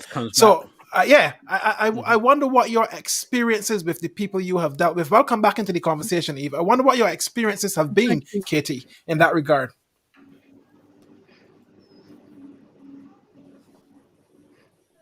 Oh, she's not frozen up here. Katie's frozen. Oh, oh boy. Go ahead, Michelle. Take it, Michelle. I think that Michael's question is just, it's one of the questions that a lot of us tend to ask. Is there such a thing as closure? Certainly from the program that we do, that's what we call completion. So how do you complete on the relationship that you have just lost? So, you know, one of the myths that we talk about is, oh, time healed all wounds, or, you know, don't worry, you know, time will heal. Time is a great healer. Time is a great healer. No, I'd say to people who say that, a simple thing. If you've walked outside and you tripped over and you broke your arm, would you go back inside and say, oh, well, you know what, time is a good healer, I'll just wait? You wouldn't, would you? If you were driving down the street and you had a puncture in your tire and your tire went flat, would you just sit by the wayside, not call any recovery service, not call your friends or your family members, or you just sit there and thinking, oh, I'll just wait, you know, the tire will repair itself? You wouldn't. Then it's the same thing. We need the same principles we need to apply to ourselves. You know, we won't be healed unless we take the necessary steps to get healing. We need to take the steps, whether, as Katie said, to get additional help or support, whether that is talking therapies, whether that is going through the grief recovery method, whether that is really having some real open and honest conversation with your loved ones, you know, whether it is sitting your children down and say, I know this is really difficult for you. I want you to tell me how you're feeling. And if they even can't really articulate it, just ask them, tell me some of the things, and you can start it. If you feel a bit angry, why do you feel angry? What triggers that anger? And it's just like you were saying about even the trigger mark of,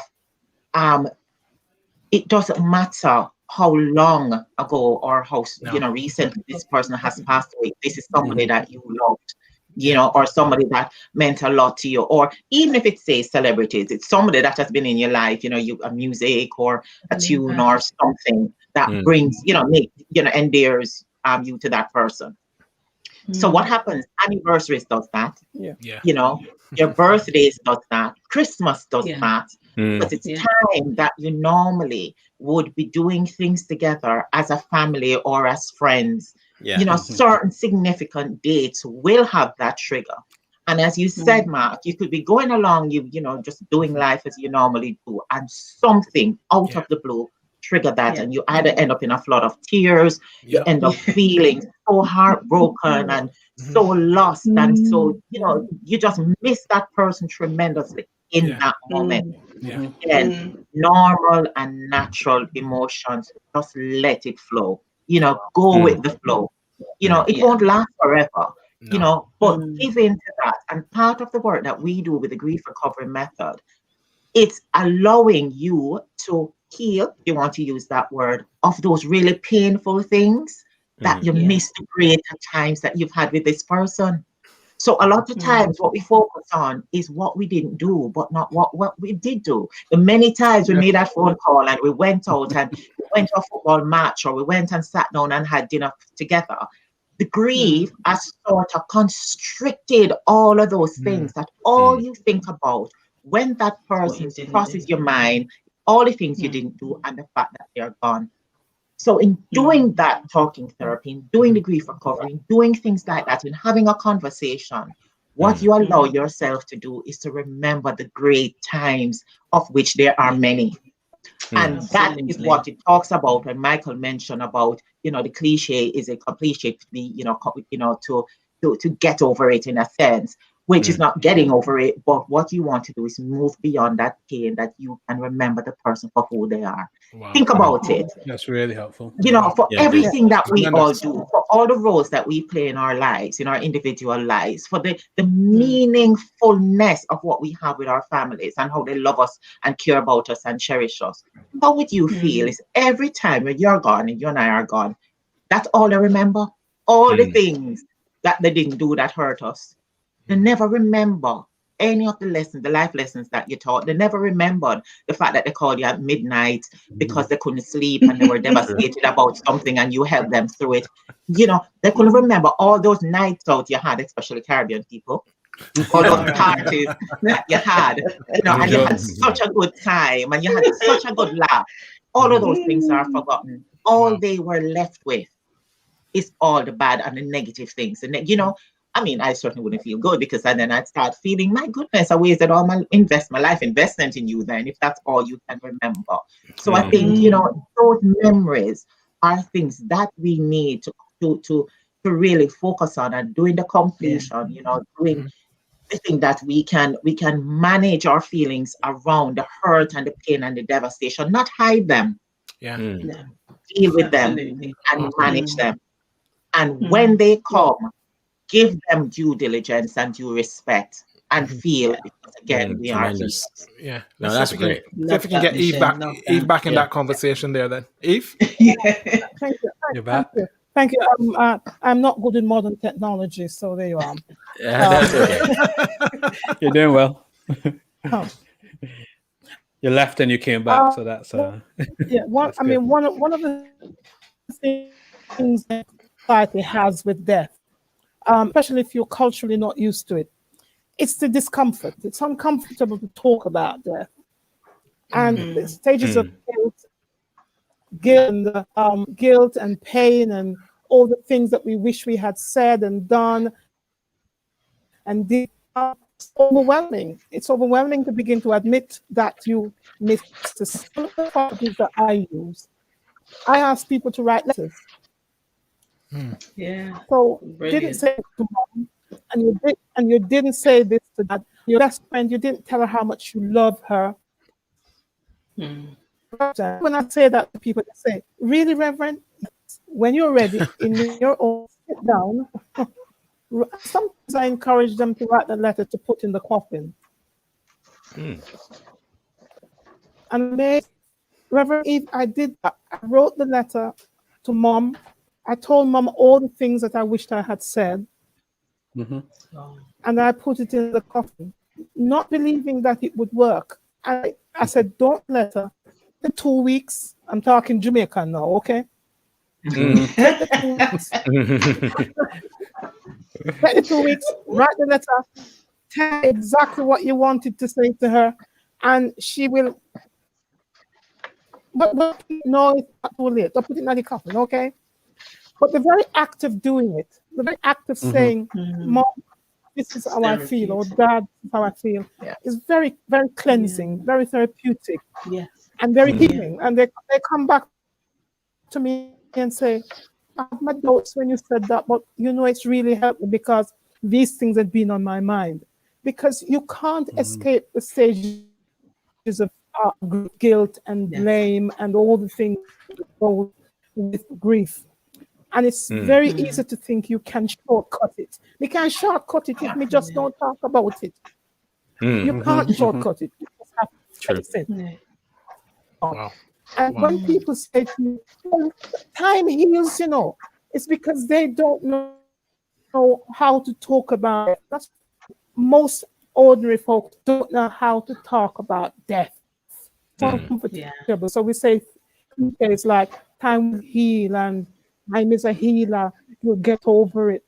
No, it doesn't work that way. Emotions are complex, really complex things. You have to face reality. That 10 years down the road, my mother's been dead for 10 years. Christmas Day, I buried her Christmas Eve 10 years ago. Christmas Day, everything was hunky-dory. What did I do? I bawled all day. Wow. Because it brought back memories, the things said and unsaid. So time isn't, and if it takes 100 years, it takes 100 years. You will get there. You're going to have good and bad days. Days when you don't want to get out of bed, and days when you remember all the beautiful things you did. We've got to learn to talk about death in a way that is not unrealistic. Like, give me 6 months and I'll get over it. No, you won't. But what you can do is to remember all the good things, the fabulous moments you had. And I say to a young woman who lost her boyfriend, I said, did you have some fabulous times together? Did you have wonderful love? Did you know? And think about those good things. Because when you begin to think about the good things, then you can remember the difficult times and learn to talk about death in a way that is realistic. It's not going to happen tomorrow. Next week, it's not going to happen. But it will happen. And you will be healed. It's going to take time. And that's, I think that's learning to talk about that. No, that's awesome. That's really awesome because we as Michelle has been saying, we come from a culture where we're not so used to talking about these things. Okay? And we will go very, very far down, and particularly us men. And I'll just park that there because we can build some significant barriers when it comes to participating effectively in that grief process. So Katie, as we move forward and as we look ahead to hopefully the pandemic will pass, but the legacy of all of this grief is still going to have to be dealt with, Yeah, I would want to encourage us to encourage our communities to grieve. I don't think we can postpone it. Yes, we can have services later on and we can have memorials and so on, but I think it's just healthy. I mean, I'm sure Michelle would agree. I think it's just healthy to encourage people to grieve now. They don't have to postpone that. It is quite different and it may feel difficult, but I would just say let's walk with our communities of people as we experience loss, and even though we can't do it as we did pre the pandemic, let's find creative and loving ways to do it in it and after it. I'm still grieving for my father. I'm still grieving for my auntie from last year, and these were people who had big impacts on my life, and so that I can't put that off. I'm feeling it now. I am going through it now, but I'm loving the way I'm getting help to get from one high to low to the next, and people are walking it with me. It's a community thing too, even though it's personal. It's still happening in community as well. So I would just say let's journey together with the grief, so that when we come out of the pandemic, we're not trying to pick up from March 2020. We're actually in the moment, but having moved on somewhat with the pain of losing those we love. We're not going to get them back, but I think we should celebrate their lives now and keep their memories alive with us now too. Yeah. No, Can I also say on that, Katie, the other thing is what we're left with. If we don't grieve now, which we should be doing, we should encourage people to do, as Katie rightly said, we are left with what is termed as unresolved grief. Right. So that's like symptoms and behaviors of unresolved grief. It gets hidden away and just not dealt with. So it's like a kettle, if you feel like, it's destructive. That doesn't let off steam. That's not normal, is it? So you have a kettle, you put the water in to boil, and after a while, or Caribbean people, everybody normally, maybe not the younger generation, know what a pressure cooker is, don't you? Oh yeah. So if you don't deal, if you don't deal with that grief, what will happen is it becomes like a pressure cooker. And then when that blows, when it blows, it actually blows. Okay. So if you imagine that pressure that's building up in someone because of this loss that they suffered and the grief that they're having, and especially now that the grief, we haven't been able to grieve the way we normally grieve or mourn the way that we've been normally mourning, what that happens in that pressure cooker. And I think, as we're taught not to let off steam, I think that's just part of it. You have to show everybody that you're coping, particularly with Christians too. And this is particularly for Christians, because people have told me that they've been told, they can't let anybody know how they feel, because they then are led to feel that they are not people of faith and they're not trusting God, and they do not understand that, they do not understand that, your family's in a better place if they know the Lord. They're in a better place. But what they fail to realize is that you're not dealing with the person who's died. You're dealing with the people who are left behind. With yourself. And between now and eternity, which could be a minute from now, or it could be 50 years from now, we don't know. They have to live in this moment, and they have to live without that person. So the whole idea is, how do you teach them how to grieve and how to manage their grieving throughout this period, because they're missing this person.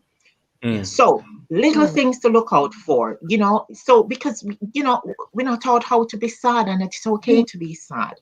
And, so it's what people then do is start, it is okay to be sad. It's all right to be sad. You can't be happy all the time. What happens then, if we don't allow that, people start seeking relief and replacing the loss with something else. What you find, notice, if you don't let out the steam, you then start putting a plaster over it. So we call that in grief terms, short-term energy relieving behavior. People who don't drink may start drinking.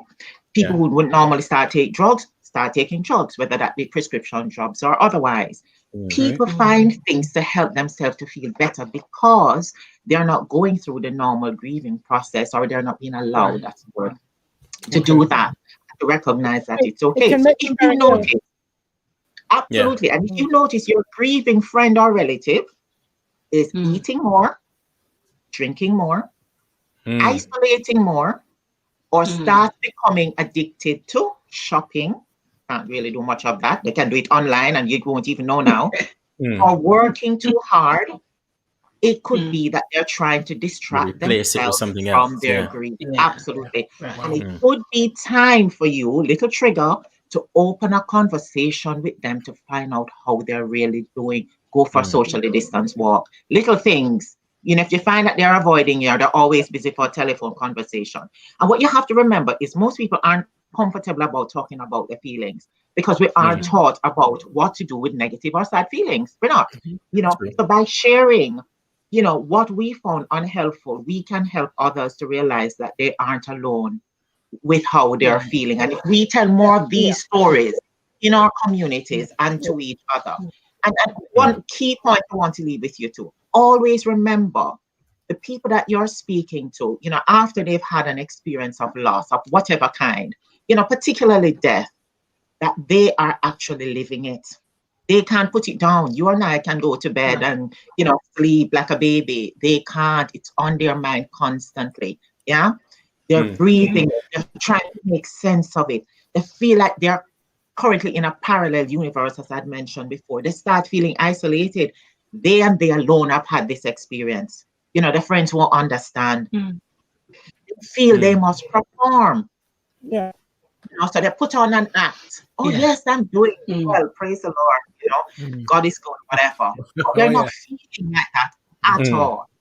But they, depending on who they're speaking to, they'll be saying those things. They start feeling avoided because bear in mind that we start avoiding them because we really don't know what to say. What to say or do. So it's not that we really want to avoid them, but we don't want it to be uncomfortable for ourselves. Sometimes we make it about us, forgetting about how they are currently feeling. So, regardless, we provide, support and care for grieving people all the time. And we hear these stories, and especially with our community, we don't do it very well. And it's now time to make the change. And, and that's why I can't commend you enough for opening up this topic and for inviting us to come along and have this conversation. And this is what we should be doing in our families. And even before the death event happens, we should be talking to our children. We should be talking, a very good friend of mine recently, shared, he'd said to his wife something to the effect of, do you believe it, with the age we are at, that chances are one of us might leave the other. And that's so hard to hear. But that conversation was opened up. And when he said it, I thought, oh my goodness, yes, that's true. We've had, a few people, people in our church family who've gone. We've lost them and they were young. You would never have imagined that you would have lost that. And it's suddenly, during this time, some non-COVID related deaths. And we're just thinking, oh my goodness, where did that come from? Are you having those conversations, with your spouses? Are you having those conversations with your parents? For those of us whose parents are aging, do you know what their desires are? Do they want to be buried or do they want to be cremated? Do you know? What do you really know? Do they want to be resuscitated in the event of them having an illness, that requires that? Have you had those conversations? But we don't, again, as Caribbean people, we're only talking about our culture because it makes us feel uncomfortable. And then we start thinking, have they had a premonition? And even if your parents or somebody brings it up, you shut down that conversation right away because you're thinking, oh, they might have a premonition and they might be, you know what I mean? So we don't give them that respect that they can have an avenue to talk it through with you. Sometimes your parents start telling you things in roundabout ways as Caribbean parents do. Just listen. Are they trying to tell you something? Is it a fear that's in their heart and they need to get it out? And just to say to you, in the event of anything happen to me, the will is under the bed, whatever it is, pay attention. Well, it's interesting you say this, because one of the things that we also don't talk about amongst our culture is illness. Yeah. There you go. Yeah. That's true. So a lot of stuff happens suddenly for kids and extended family and what's not. And then all of a sudden you get a doctor's report and hear, oh, so-and-so has been dealing with this for the past 7 or 8 years. And you're like, what? Yeah. Exactly. So on top of, that's yes. such a...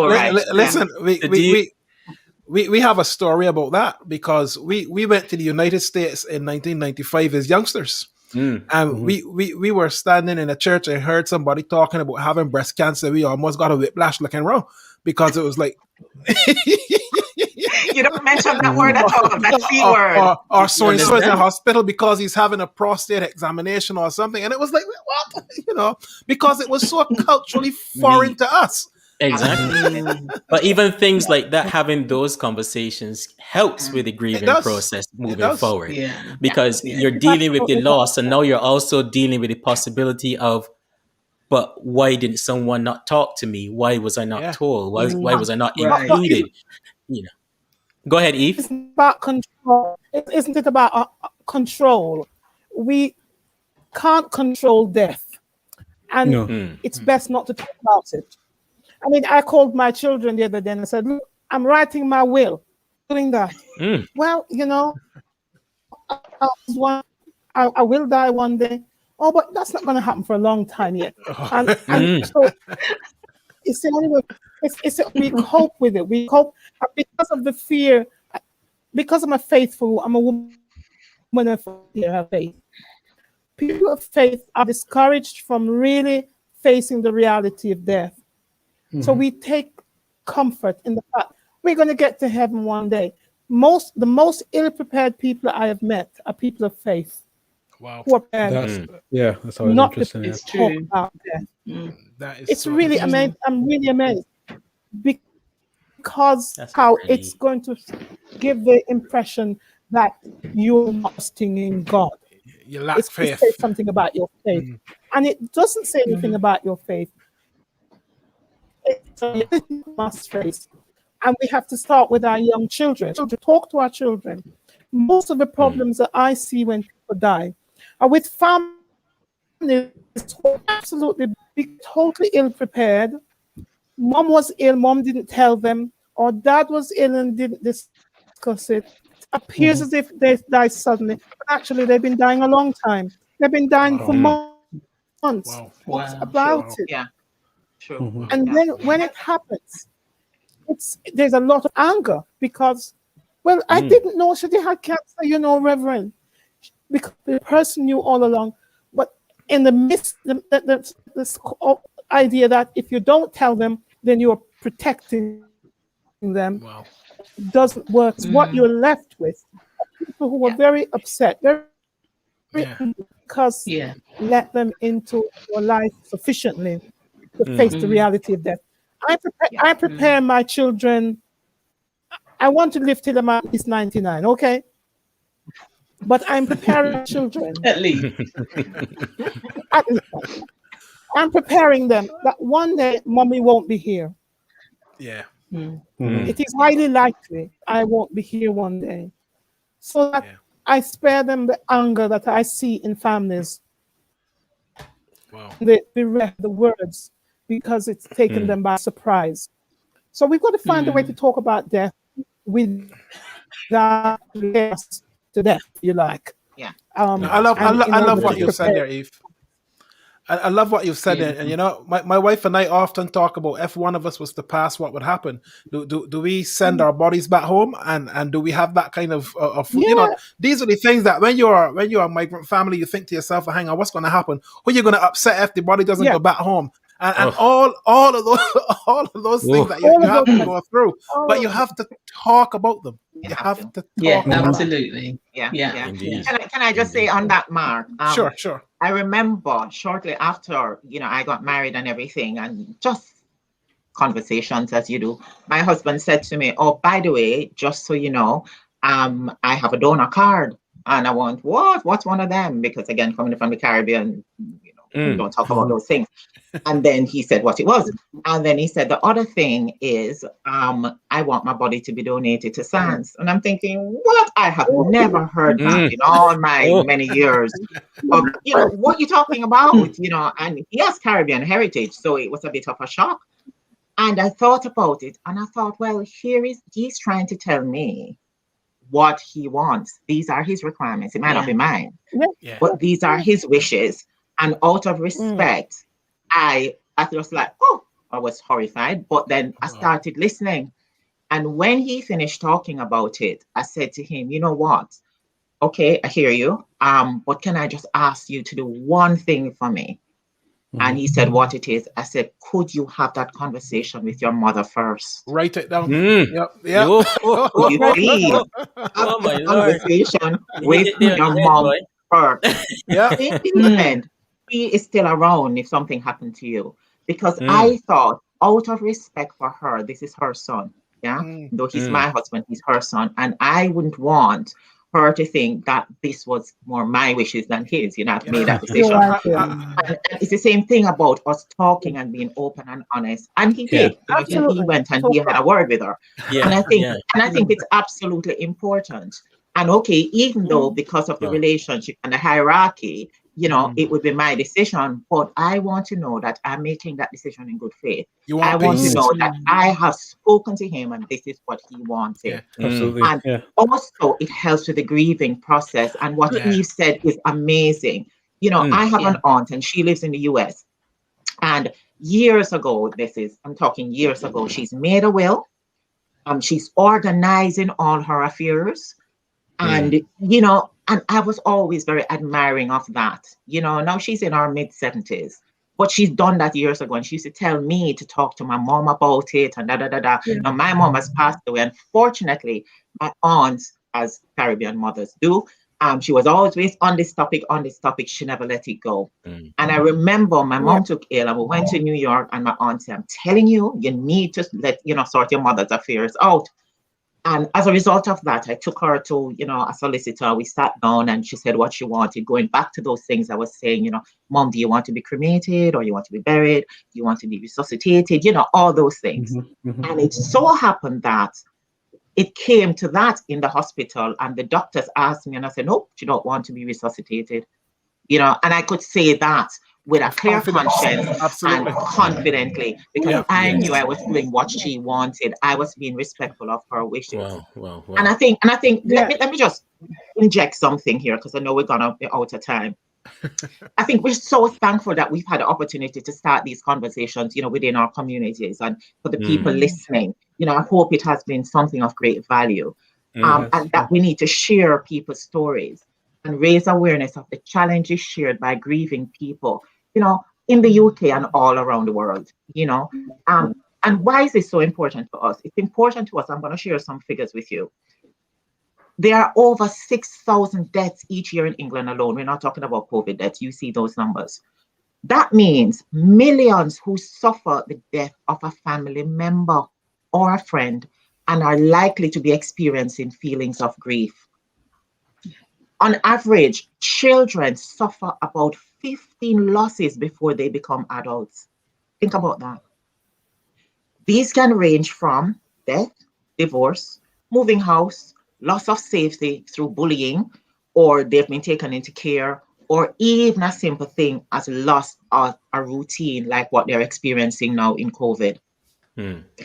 This talk, I think, will give us an overview of how grief might manifest itself in children's behavior and adults' behavior, and what can we do to dispel some of the myths around how to get both children and adults to open up to you, to me, about how they're feeling about these things, enabling them to grow, and in particular for children to grow up, being able to express themselves honestly and leading to better mental health. Yeah. When I was, my father died when I was 47. Okay, go ahead, Eve. Sorry, Eve, what's it?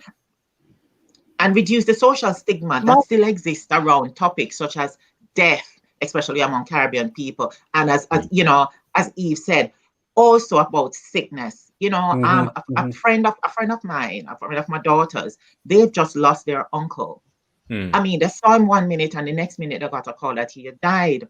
And on investigation, they were just so shocked. They thought, oh, did he have an accident? Was he killed or whatever? Only to find out that he had an illness that nobody knew, not even his children. So they were just in such shock, and the negative feelings around that he went through all of that by himself. It's not fair, and grief lasts for longer than normal, whatever we classify as normal. And the shame that grieving people experience as a result. Myths and unhelpful comments about, time will heal, or, in case if you're young, just go and meet somebody else, or you've lost a child or a pregnancy. Oh, you're young, you'll have another one. You're young and strong. How do you know that? How can we definitively say that to people in good faith? And we're not God. We don't know what it's going to be. So again, great conversations, great experiences, and we need to keep it up. Sorry, Eve. I think when my cousin was dying, when my cousin was very ill, my auntie called me and said, "Don't tell nobody." I said, "I beg your pardon." Don't tell nobody. So I was forced to keep a secret that my cousin was really and I didn't know he was ill. No, because we're a very private people. No matter how noisy you see Jamaicans and Caribbeans on the whole, fundamentally we're very private people. Very conservative and private. Very true. It's quite conservative. And one of the things I've had to learn is to respect within our community. But at the same time, very gently encourage our people I come across in my ministry to say, "No, look, so and so isn't well. I don't want you to keep this a secret, because if you keep this a secret, this is a thing that causes great pain in the future." So I respect them. I have to respect them. But at the same time, I have to encourage them to say, this is not something that you should be ashamed of. Illness is not a shame. Illness is not a stigma. It is part of the human experience. We do have something very positive that I like culture. When I take some huge funerals here, huge, 600, 1,000. And one of the lovely things that I like in the way we deal with death is that the little children come and stand at the coffin and are not afraid of death. I think that's absolutely wonderful. I take a lot of white funerals, and they will say things like, "Oh, do you think we ought to bring little Johnny?" And I say, "Well, it's Johnny's father. I think Johnny ought to be there, don't you?" Of course, yeah. Jamaicans wouldn't ask That is so question. true. Caribbeans wouldn't ask that question. No. You would be there. And I was 7 years old when my and you go to the coffin. I was 7 years old when my father died. Bravo. Standing with him. And I think it's one of the great things about our culture. And what we need to do now is to enable them not to internalize the fear which we then impose on them when we become adults, because we live in a society that doesn't want to talk about it. Indeed. Go for it, Mark. Okay. Well, look, let's before we go, let's just remind ourselves a little bit of this journey this afternoon.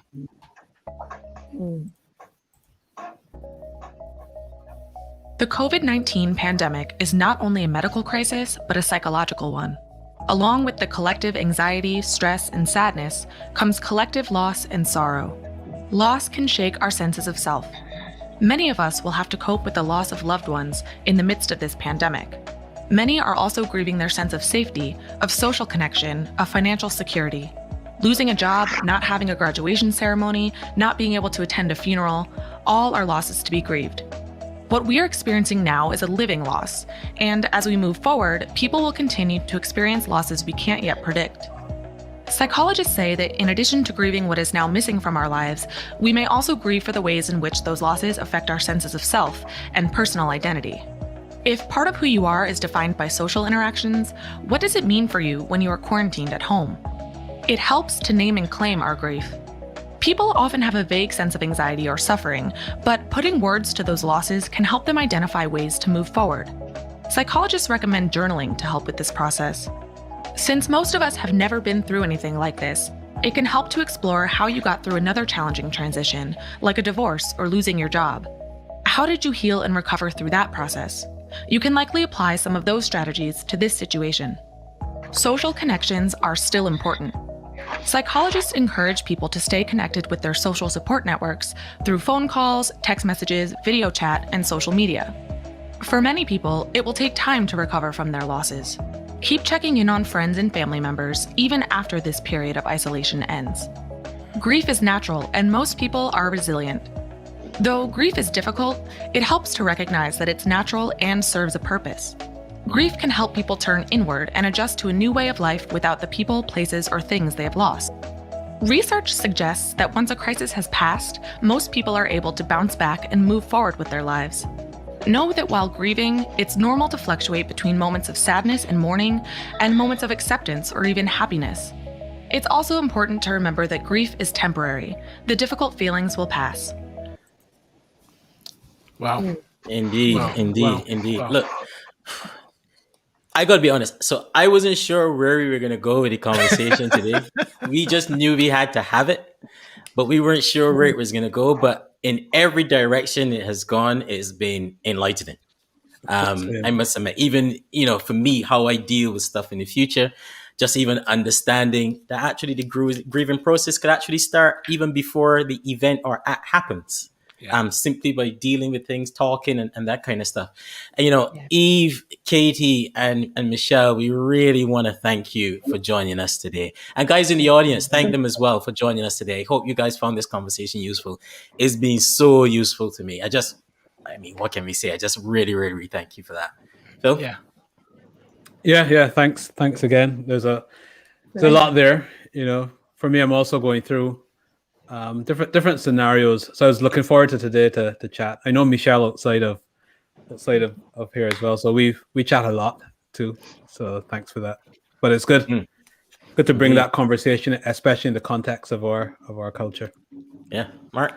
No, I really appreciate it, and thank you so much for just the insights and the experiences that you've shared, and helping us all to recognize, the challenges that we face and what we have to face head on also. So thank you so much.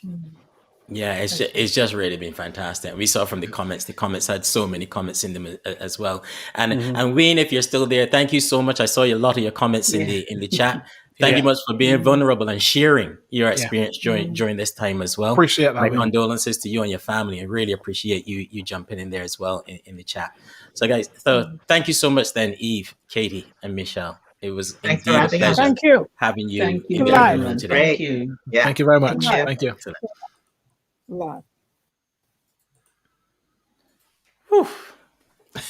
I said maybe we knew we want to have this conversation, but sometimes in your head you're still going like, "Ooh, where is this going to go?" It's such a heavy one sometimes for everyone to deal with, But the ladies, made it a really good and easy conversation to have, and I really appreciate it. Oh man, the voice of experience, huh? Yeah, and not just experience, but just being so vulnerable with their own journeys and being prepared to show and say, this is what you need to consider. Just be open and be honest with yourself about it. Really fantastic. Yeah, I was wondering as well if it's sometimes a bit of a generational thing, because as we were talking there, I was remembering my grandmother, in Barbados, when the obituaries came through early in the morning. Turn on the radio there to death. And she would sit down and listen to that, and then call out her other friends around her age, and they'd be listening to hear if they heard anyone that they knew, and then they would call up and talk about them. Yeah. And I have to be honest, because when I open the Sunday papers in Barbados these days, I just spend more time looking at the deaths. We getting it there now. More than anything else. Yeah. It's such a funny thing, because when you were younger, you didn't necessarily think about it that much. It was just something your grandparents did. But as you progressively get older, you realize, hang on, I actually knowing people now that dying. Yeah. And sometimes not necessarily for the sudden thing, but people who are ill and now you're there. So you take a look. Yeah. But I was really pleased that we took this conversation, and we will learn a lot from this, I'm sure. Yeah, I'm sure. Yeah, I think so. And I think the key thing for me today was recognizing that the process starts before the act or event, or it having could the start. Conversations up front. Because conversations, plans, Yeah. You know, actions and stuff that you can take to help that process along. And I thought what Michelle was saying about her husband is a good thing, because one of the things I always say, two events cause families to break up quite easily. Mm-hmm. One, weddings, for whatever reason, I don't know. And funerals. And funerals. Yeah. But usually the thing about the funerals is the discussions that never happened before the event. Yeah. You know, I've seen funerals become undone because of a closed casket or open casket. Oh yeah. You know, and wishes that might have been had between spouses, but as Michelle was saying, but didn't happen between other families. Very true. Yeah. And that became a row, that kind of stuff. So that was really, wills and that kind of stuff. So for me, that was impactful, just having conversations, being open, vulnerable to them. Yeah, because you don't need the additional stress, and sometimes that stress comes out in the worst ways. I remember a funeral that I was at, and there was somebody crying, and then somebody just looked over at them. You can hash him out, you never man, let me see. Exactly. You just don't want those sort of things to come out. No, boy, but it has a way. And the thing that Michelle said also was really interesting was when she said to her husband, go talk to your mother. Because that is the exact same thing that I said to Sonia. Go and talk to your mother about it. Yeah. Because you just want to diffuse those tensions, don't you? Mm-hmm. For sure. No, that's very, very, very true. And even for us, even thinking of Karen and myself, is even thinking about the girls going forward as well. That we should have those conversations, because it would help them in the event that should anything happen, that they know. Yeah. Because certain conversations are being had and they were understanding and that kind of stuff. So I thoroughly enjoy today's conversation. Man. Irrespective of the topic and how heavy it could have been, I thought it was a really good conversation. Yeah, change absolutely. Me. And before we go, I want to just shout out quickly to Brenda Jumi, a friend of the living room. Is that Jumi? Jumi. Brenda is, she's having some challenges with COVID at the moment, and wishing you well, Brenda. And also another friend of the living room, V Watson, wishing you well as well, and hope you recover well soon. Not COVID, but having some problems at the moment. Indeed. Michael, saw you there in the chat. Thanks for joining as well. Marika, Elme, Claudette, Kieran, I saw you in the chat as well. Kieran Reed and Blackman, how you doing?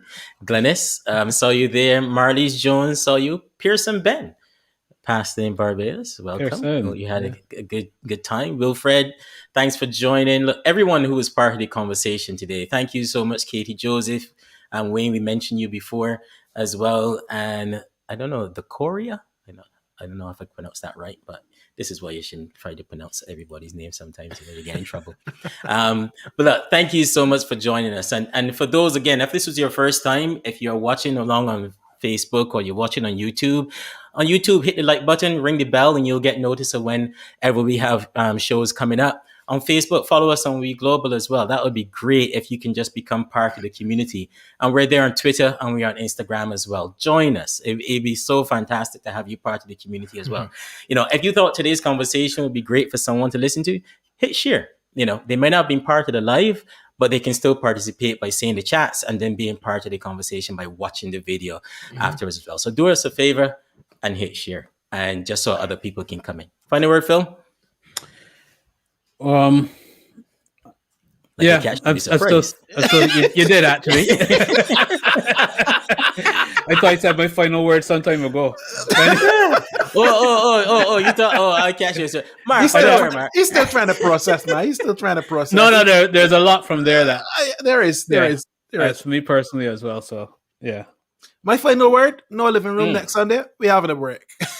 we having Valentine's Day is next week. Yes, we taking a pause just for next week. Yeah, let me use that word. Let me use that word. Pause. That's the word of the region right now. Pause. We're taking a pause for 1 week, recharge, renew, reflect, and then we coming back. Should I mention this, Mark? No, I wasn't sure. What do you think? What's that? Oh, why not? Before tonight. So some of you would have seen my show where they do some reviews and what's not. I came up with a name for it. I will be premiering a video tonight, talking about before. So if you haven't seen that, you'll see it. Well, you'll get if you like the page, follow the page, you'll see a premiere notice come up pretty soon. So that's the name of the show. You'll see that coming up later on today. Before tonight. All right. Before tonight. Yeah, you know how it is. Hey, that was nothing. This morning. This morning. That was never hard work, boy. Don't fool yourself. That was hard. It's good. I like it. Yeah, man. We get it. But look, everyone, thank you so much for joining us. Join us again, not next week, but we'll be back the following week. But be part of the page, and you'll see loads of stuff that we're always posting about what's going on in the Caribbean. Until next time, have a good evening. I do.